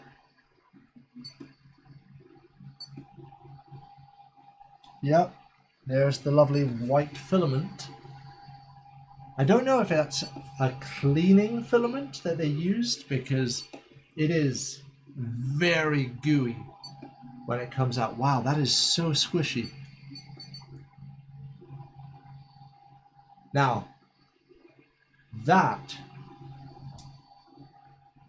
I swear to God, I'm pretty sure that came to me with a clog, because that is a 0.4 extrusion. I know, I've done this way too long now. I know that is a 0.4 extrusion.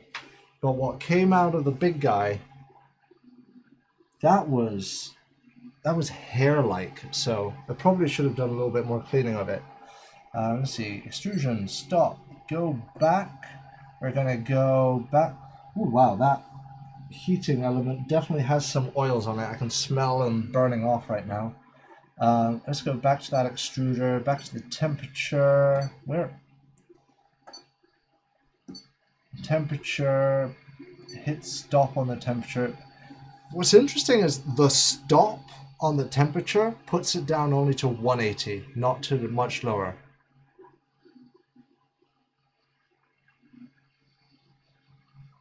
And know what? Yeah, to print redundant. It would be interesting if there was a printer, if printers had wattage settings. Like, oh, how fast do you want this to go? Do you want me to go full speed on this? Because people don't take in mind that the price of printing is actually a little bit more expensive than is expected. Okay, now let's see. What do we have in this file? Menu.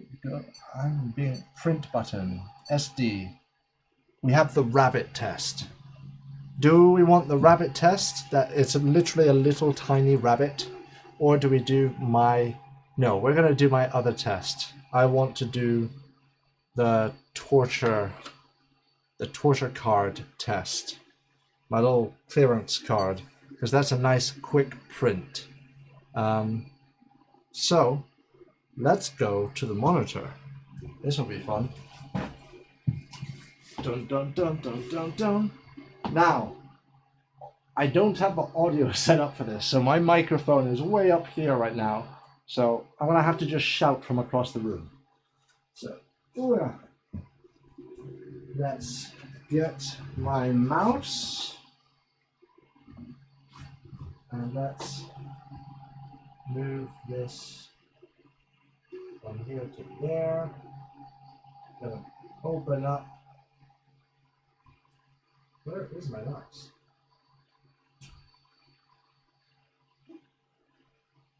I'm here. Just figuring out where I'm going with what. Okay. And now we're gonna go here to my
hello? I hope. So I've just figured out that you can't hear me at all. So yeah, I just realized. Oh wait, can you go? I can go back to portable, but I'll tell you one thing. Just give me 2 more moments. I've almost got it sliced up. Just saving it to an SD. I didn't have the mic set up for my computer. Things are going weird. I'll be right back. So, saving file. Okay.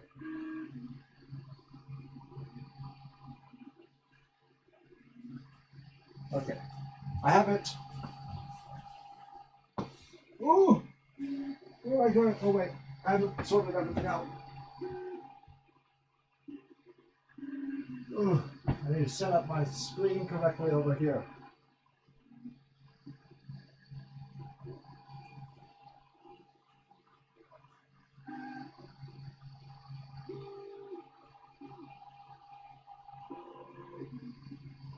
all right.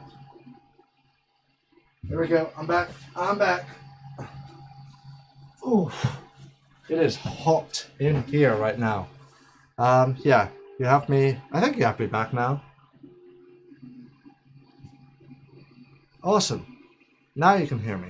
Awesome. Okay, let's plug this in. Let's get this clearance card going. If it leveled this perfectly, and it has everything else sorted perfectly,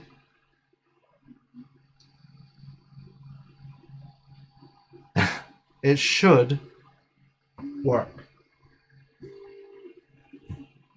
The angel print is actually coming out pretty well. We'll take a look at that in a moment. So let's do this. Let's go print. We're going to go to the SD card. Oh, did I not do it on the right? Really? Really? Really? One? Oh, goodness me. Why? What is my name? My name is Jonathan.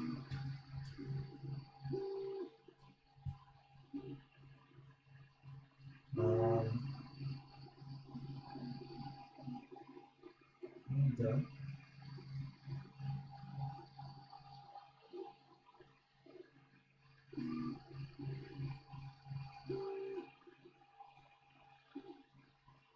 There we go.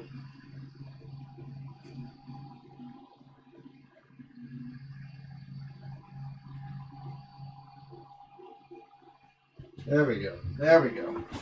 Now things should be working. The SD card did not register in the computer. Again, cheap SD cards. I'm not a fan of them. There it is. Clearance card test. Let's confirm that I want to print it. And let's see how it does. So the clearance card test is supposed to be as quick as possible. If it is perfectly leveled, it should be able to print all the way down to like 0.2 of the clearance right on the bed itself. I find that anything lower than 0.2 usually doesn't happen.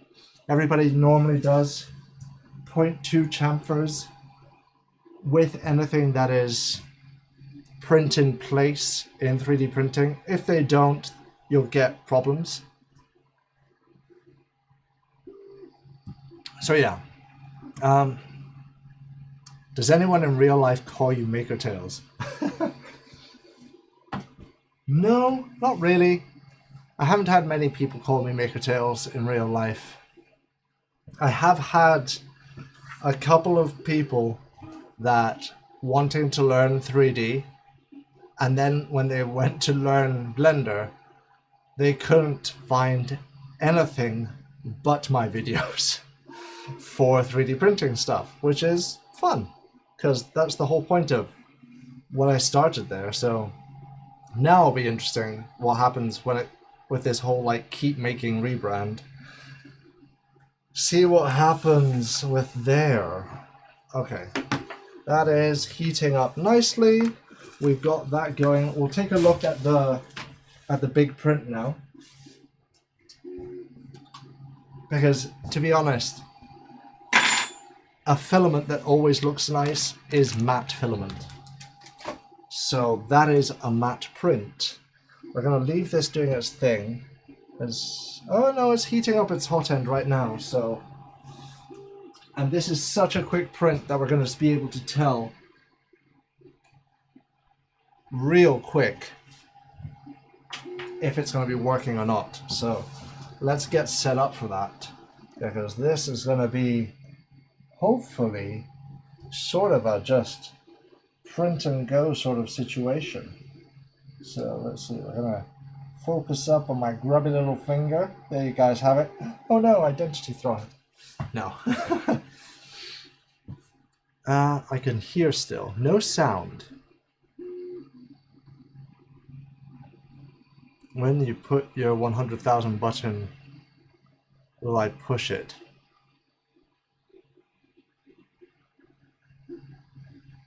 Do I get a 100,000 button push? Oh, message retracted. Okay, here we go. Here we go. Let's go here. I think that's it. Are you guys seeing what I think you guys are seeing? Oh, something's happened. Something's happened. What's happening? No signal. What's going on? Why is there saying no signal? Hold on. Hold on. We're having issues with this camera, so let me just turn it off and turn it back on. We should have a signal coming from it. Let's try once again. There we go. Portable. Wow, that is impossible to see. But there you guys have it. You can now really see that printing away. Tell me what other live stream does this type of video work. That is crazy. Yeah. Man, that is... like the actual size of it is here, if you want to see it a little bit better. I'm going to just make this a little bit brighter for us. And do this as well. Ooh, so we have a little bit more depth of field to play around with. Man, that is... it's going down nicely, but that first, where it started the print, was not absolutely perfect. But the first layer, to be fair, this is very, very, very cheap filament. So don't expect anything amazing.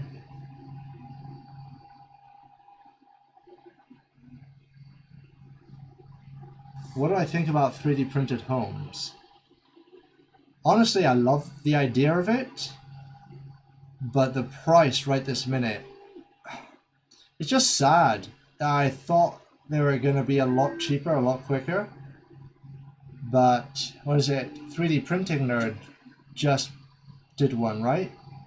And his home was $250,000. But I know that was also a test home? Oh wait, was that a... did that not stick down? No, it did stick down. It was a test home and a student project, so I know that they were adding a whole bunch of extra tech that was expensive. There you guys have it. Okay, I'll give you a little bit of a zoomed out look now again.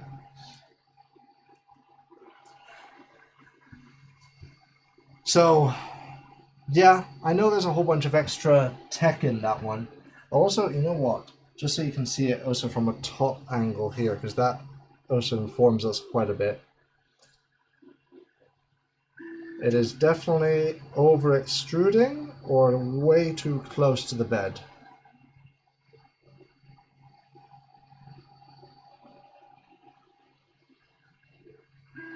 That is too close to the bed. And that is why I have my little torture test here, because that's going to show us just how close to the bed it's going to be. But again, as I've said, keep in mind that the actual filament, I find, plays a really big role in how good a print comes out. Right, we'll leave that doing its thing. Let's take a look at the other printer while that's doing that. So I'll zoom right into it. We'll have some fun. Over here. That's come out pretty nice, hasn't it? I think that's come out pretty nice. Let me hold on, please bear with me. I'm trying to set up the actual tripod correctly so we can get a nice actual shot of it without it being all over the place.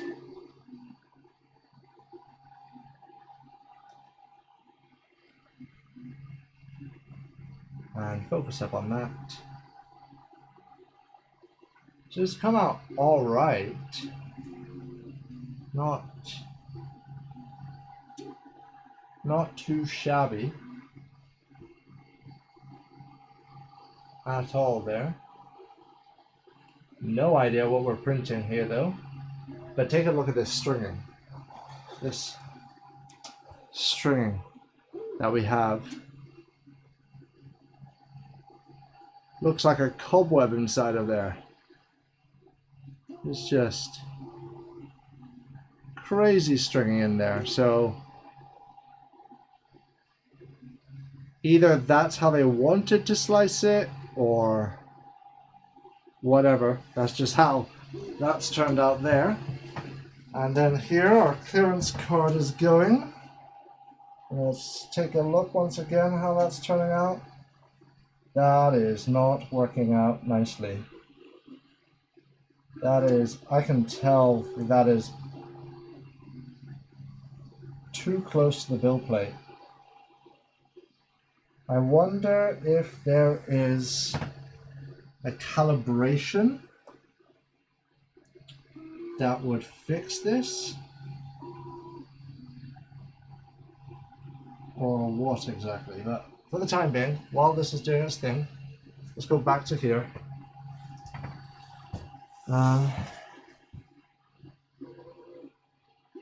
The stringing, honestly, it could be retraction settings. So once again, someone's asked, what printers are these? So let's take a look at the title of the live stream. That will always help. But both of these are from MINGDA.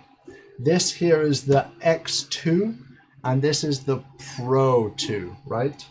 I hope I got that right. And this one is a 235 millimeters by 235 by, I think, 300, not sure.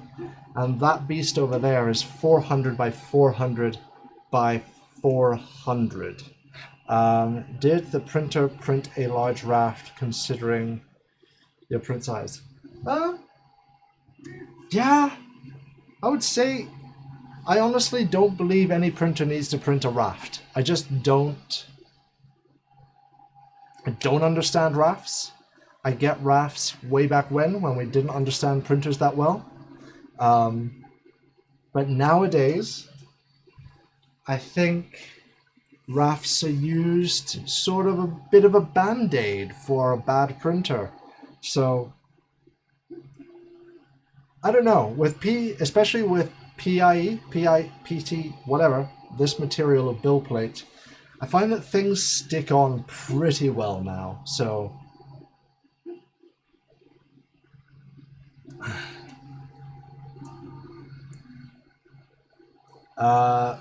rafts are good as a way to get a coaster along. It is a good way of getting a coaster along with your print. Absolutely. God, the rafts. So when I first started printing, oh, we're almost done. Here we go. Boom, boom, boom. We are at that 99%. And it has print. Ooh, where am I going? There it is. It did a little tiny little print. Let's see. Let's just take a look from up at the top. What is this looking like? Oh God, that is. I don't know if it is the filament's fault, but that is not looking nice. So let's set you up here nicely over in this direction. Let's actually let's put you to focusing down here. So I'm going to take the build plate off.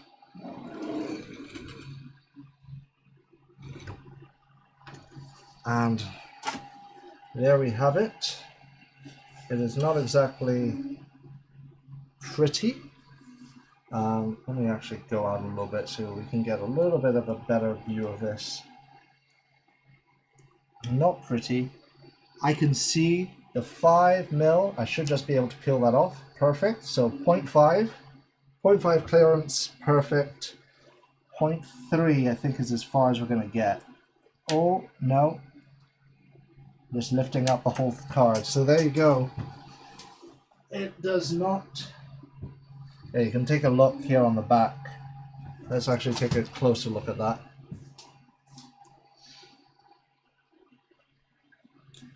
So right here on the back of it all, if we can focus you up, come on, you've got this.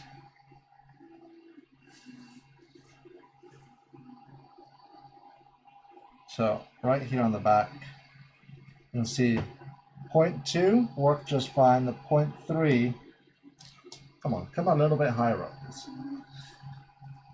0.3,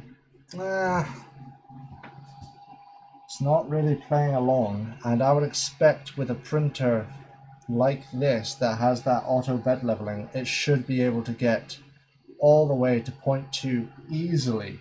So there's something, yeah, that's pretty well fused on there. And then 0.2, oh god, yeah, there's nothing, that's not coming off anytime soon. So yeah, not super happy with that, but it's got good bed adhesion, which is always a plus.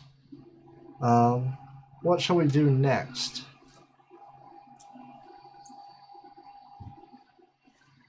See you, Michael. Great to have you. Will you change the bed material later? No, I like PEI. I really do, and it's a spring steel, so it's good. Let's get this back up, because for some strange reason it went to pure 0, and I'm not happy with that. So to pull this out, it actually scraped the nozzle across. Shouldn't have done that. Should have gone up a little bit.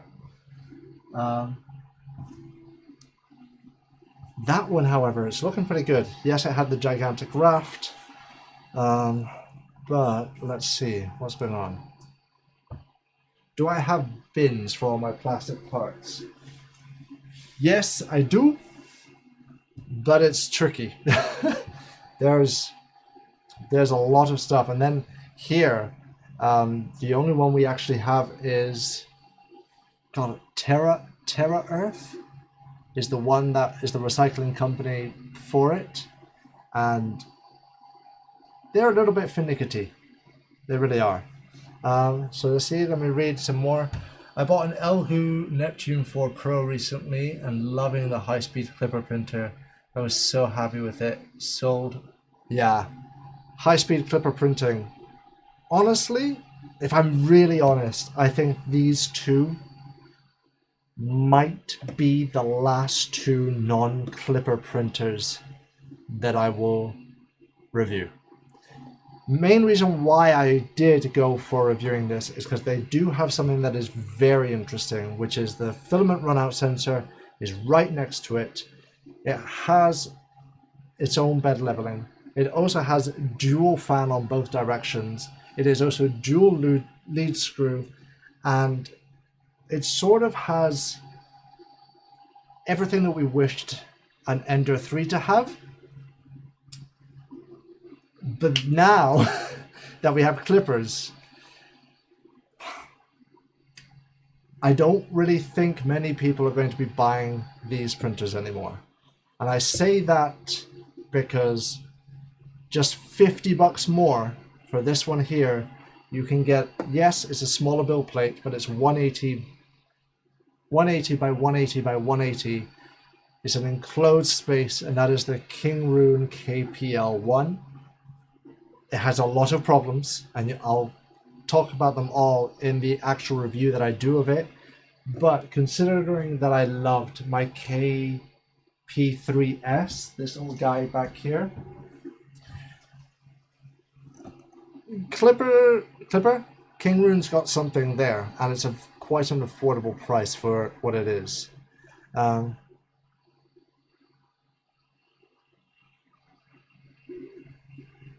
So let me see. I'm going to waffle on a little bit more. We have like 15 minutes left, in that 15-minute mark, we're going to be able to just look at what that printer is doing. I'm going to leave the Angel going. I'll leave that for the actual review then, because in all honesty, it's looking like it's going to come out pretty well. I have a feeling that that is going to actually be a pretty tall print. So we'll see what comes out of that. I'm pretty happy with how this, in all, has come out. I've got to tweak this a little bit more, see if there's a better way of doing the bed leveling, because that, yeah, here we have, there is a Z offset. So let's see, I'm going to click Z offset. We'll set up, actually that's what we're going to do. Let's do a Z offset on this bad boy. And then with that Z offset actually done and dusted, we will, oh man, you're telling me you want me to do Z offset for the entire bed?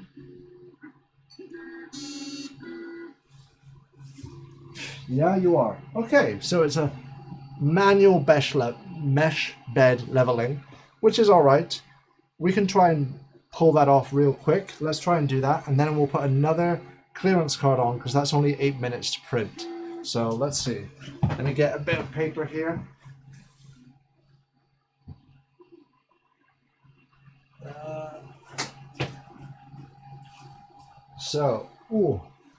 Let's see. So, you remember me talking about using mushrooms? Yes, I was. Oh yeah, wow, that is, woo! There is no room there. So, you're gonna go up, please. And then down. Okay, perfect. Next one. Too high. Yeah. Sorry, I'm using my brain right now. So, mushrooms. Yes, you can do mycelium-based 3D printing, but I haven't been able to get a hold of a paste printer, and right this minute, those are pretty expensive. So, I don't think I'm going to be doing that anytime soon. Plus, my contacts that I was working with in the realm of mushroom-based stuff, let's just say things didn't work out as I wanted them to in the past. So, yeah, I was doing some marketing work for them, and then just things didn't plan out as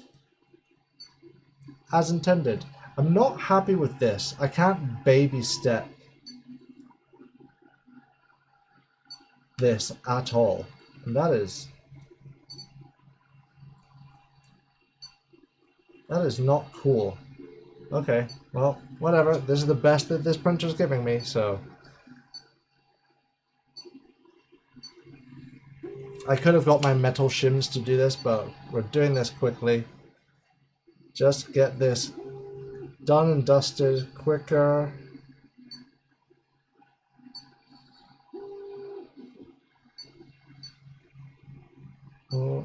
Right, and someone else was asking, what is the future of 3D printing, or has it matured and not much more will come? No, there is a lot more, I feel, still to come.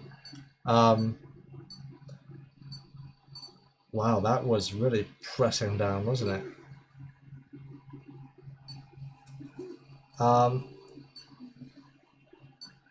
I think that magnetic rail 3D printing is going to be something quite interesting, because that's going to probably give us a way of printing even faster still. I think there's more technology in the realm of material science. I would say material science is a big one.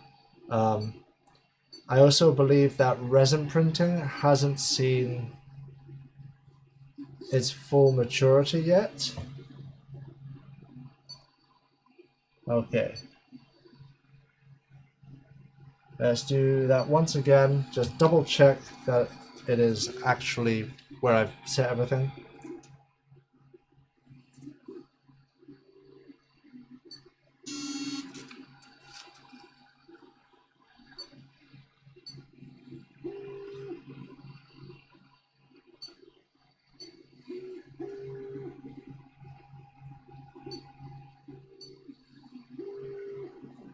That's weird. The consistency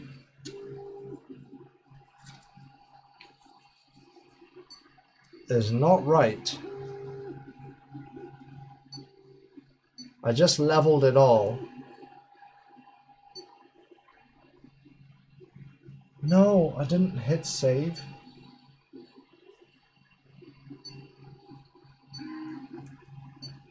Everything that I just set up is now too loose. That is... I'm not quite understanding why it's done that.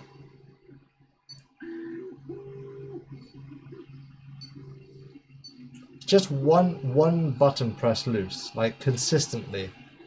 So I have a feeling there is something wrong in that realm.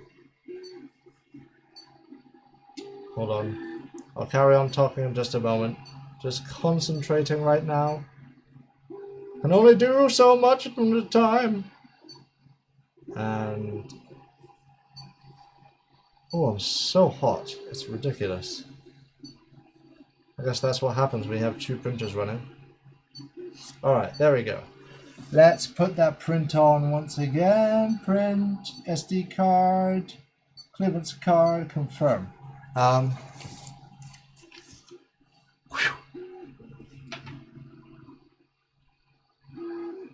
No, there doesn't seem to be any filament there. But yeah, that would be a good shout as well. I would say there's still quite a bit of growth left in the industry. I would say more than anything, it's real innovation is still left. Like, we got stuck in that era of Ender clones. Now we're going to get stuck in the era of bamboo clones, which in all honesty is not that bad. But take a look at the 100. That is a 3D printed Core XY high-speed clipper 3D printer, and that is pretty crazy. If you also take a look at Modbot's channel, that's a sign of innovation. And damn, that multi-mesh continuous leveling probe that he's just tested out looks awesome. Let's see. The Flacker 99. Flak. How loud is it? It's pretty loud. So here we go. Let's do a little bit of metering for you. Why not? Yes, I do have literally a shelf of testing equipment. So here we go. So that's gonna do its thing now. Here, where's the main noise coming from?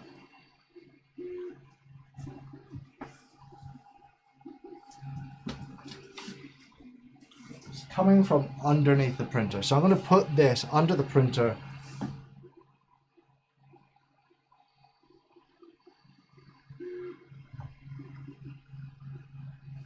That was 61 decibels. It's not ridiculously loud, but it is definitely noticeable.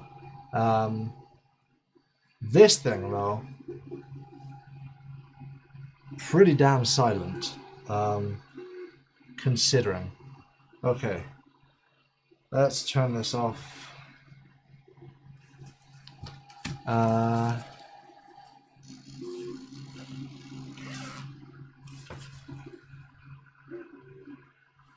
see how that's coming out now. I can't see it by eye, so we're going to have to look at it together. So here we go. Let's take a look at this thing together. See if this looks any better.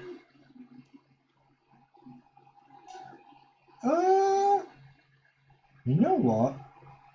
It doesn't look like it's over extruding as much, does it? It does look like it might, like that first one last time was a real mess. Well, not over extruding. It doesn't look like it was so close, so we might, maybe just got somewhere.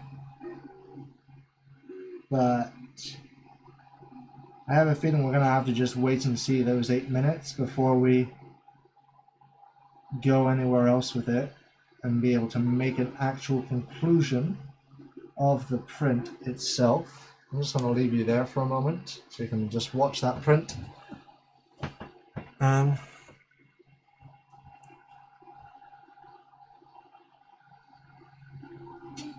No. So the Pro 2 does not sound like a freight train. It sounds like a hot computer fan. Sort of the best way that I can explain it.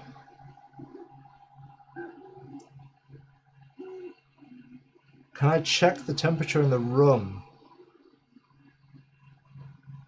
And check at the end of the stream?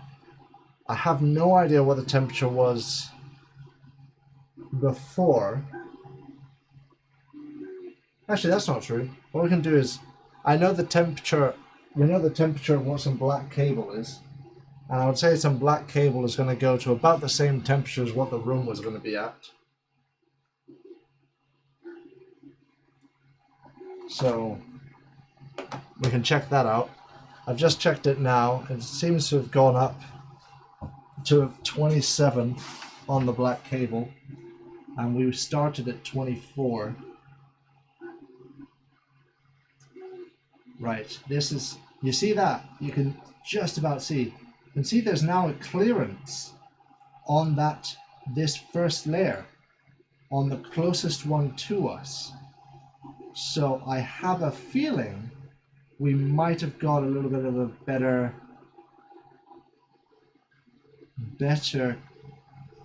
first layer aspect of things. Let's see if we can get a better look this way around.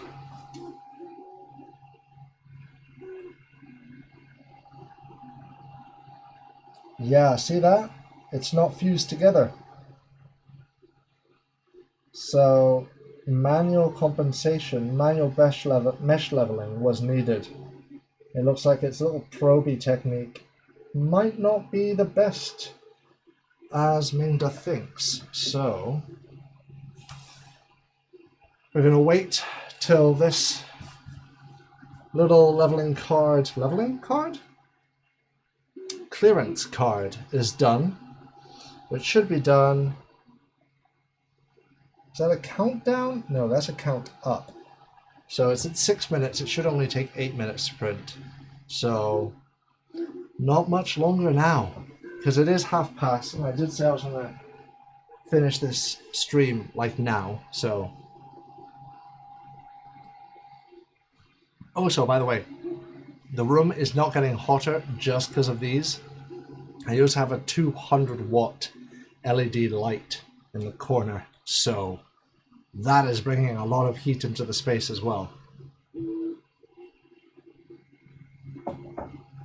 All right. I'm much happier with how that's coming out. Just putting my face right in there, I'm able to see that this is looking good. What's anything else? Why not? While that's doing its thing, let me show you the other printer one more time, because that print is looking nice. So that is the nice thing about working with matte materials. So let's go over here. We will zoom you in, zoom away. Focus that up.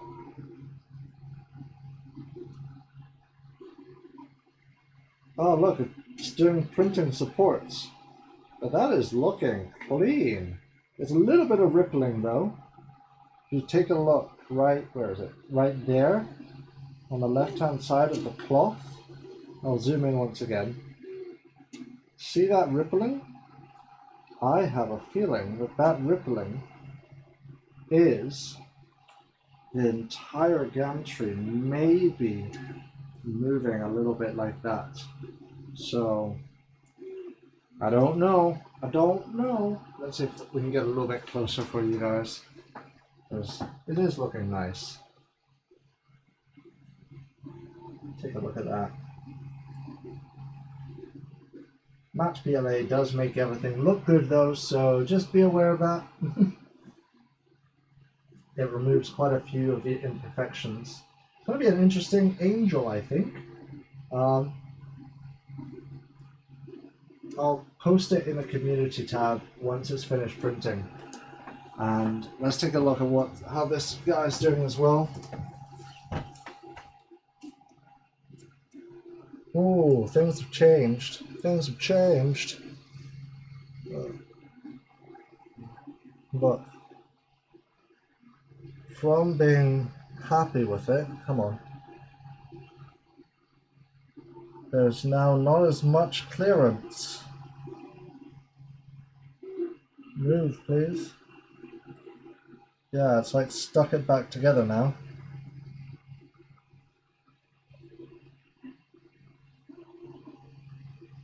But you know what?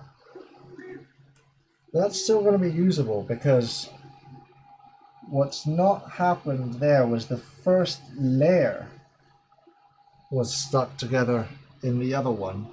This one's probably other settings to do with over extrusion in some way, shape or form. So yeah, we'll see.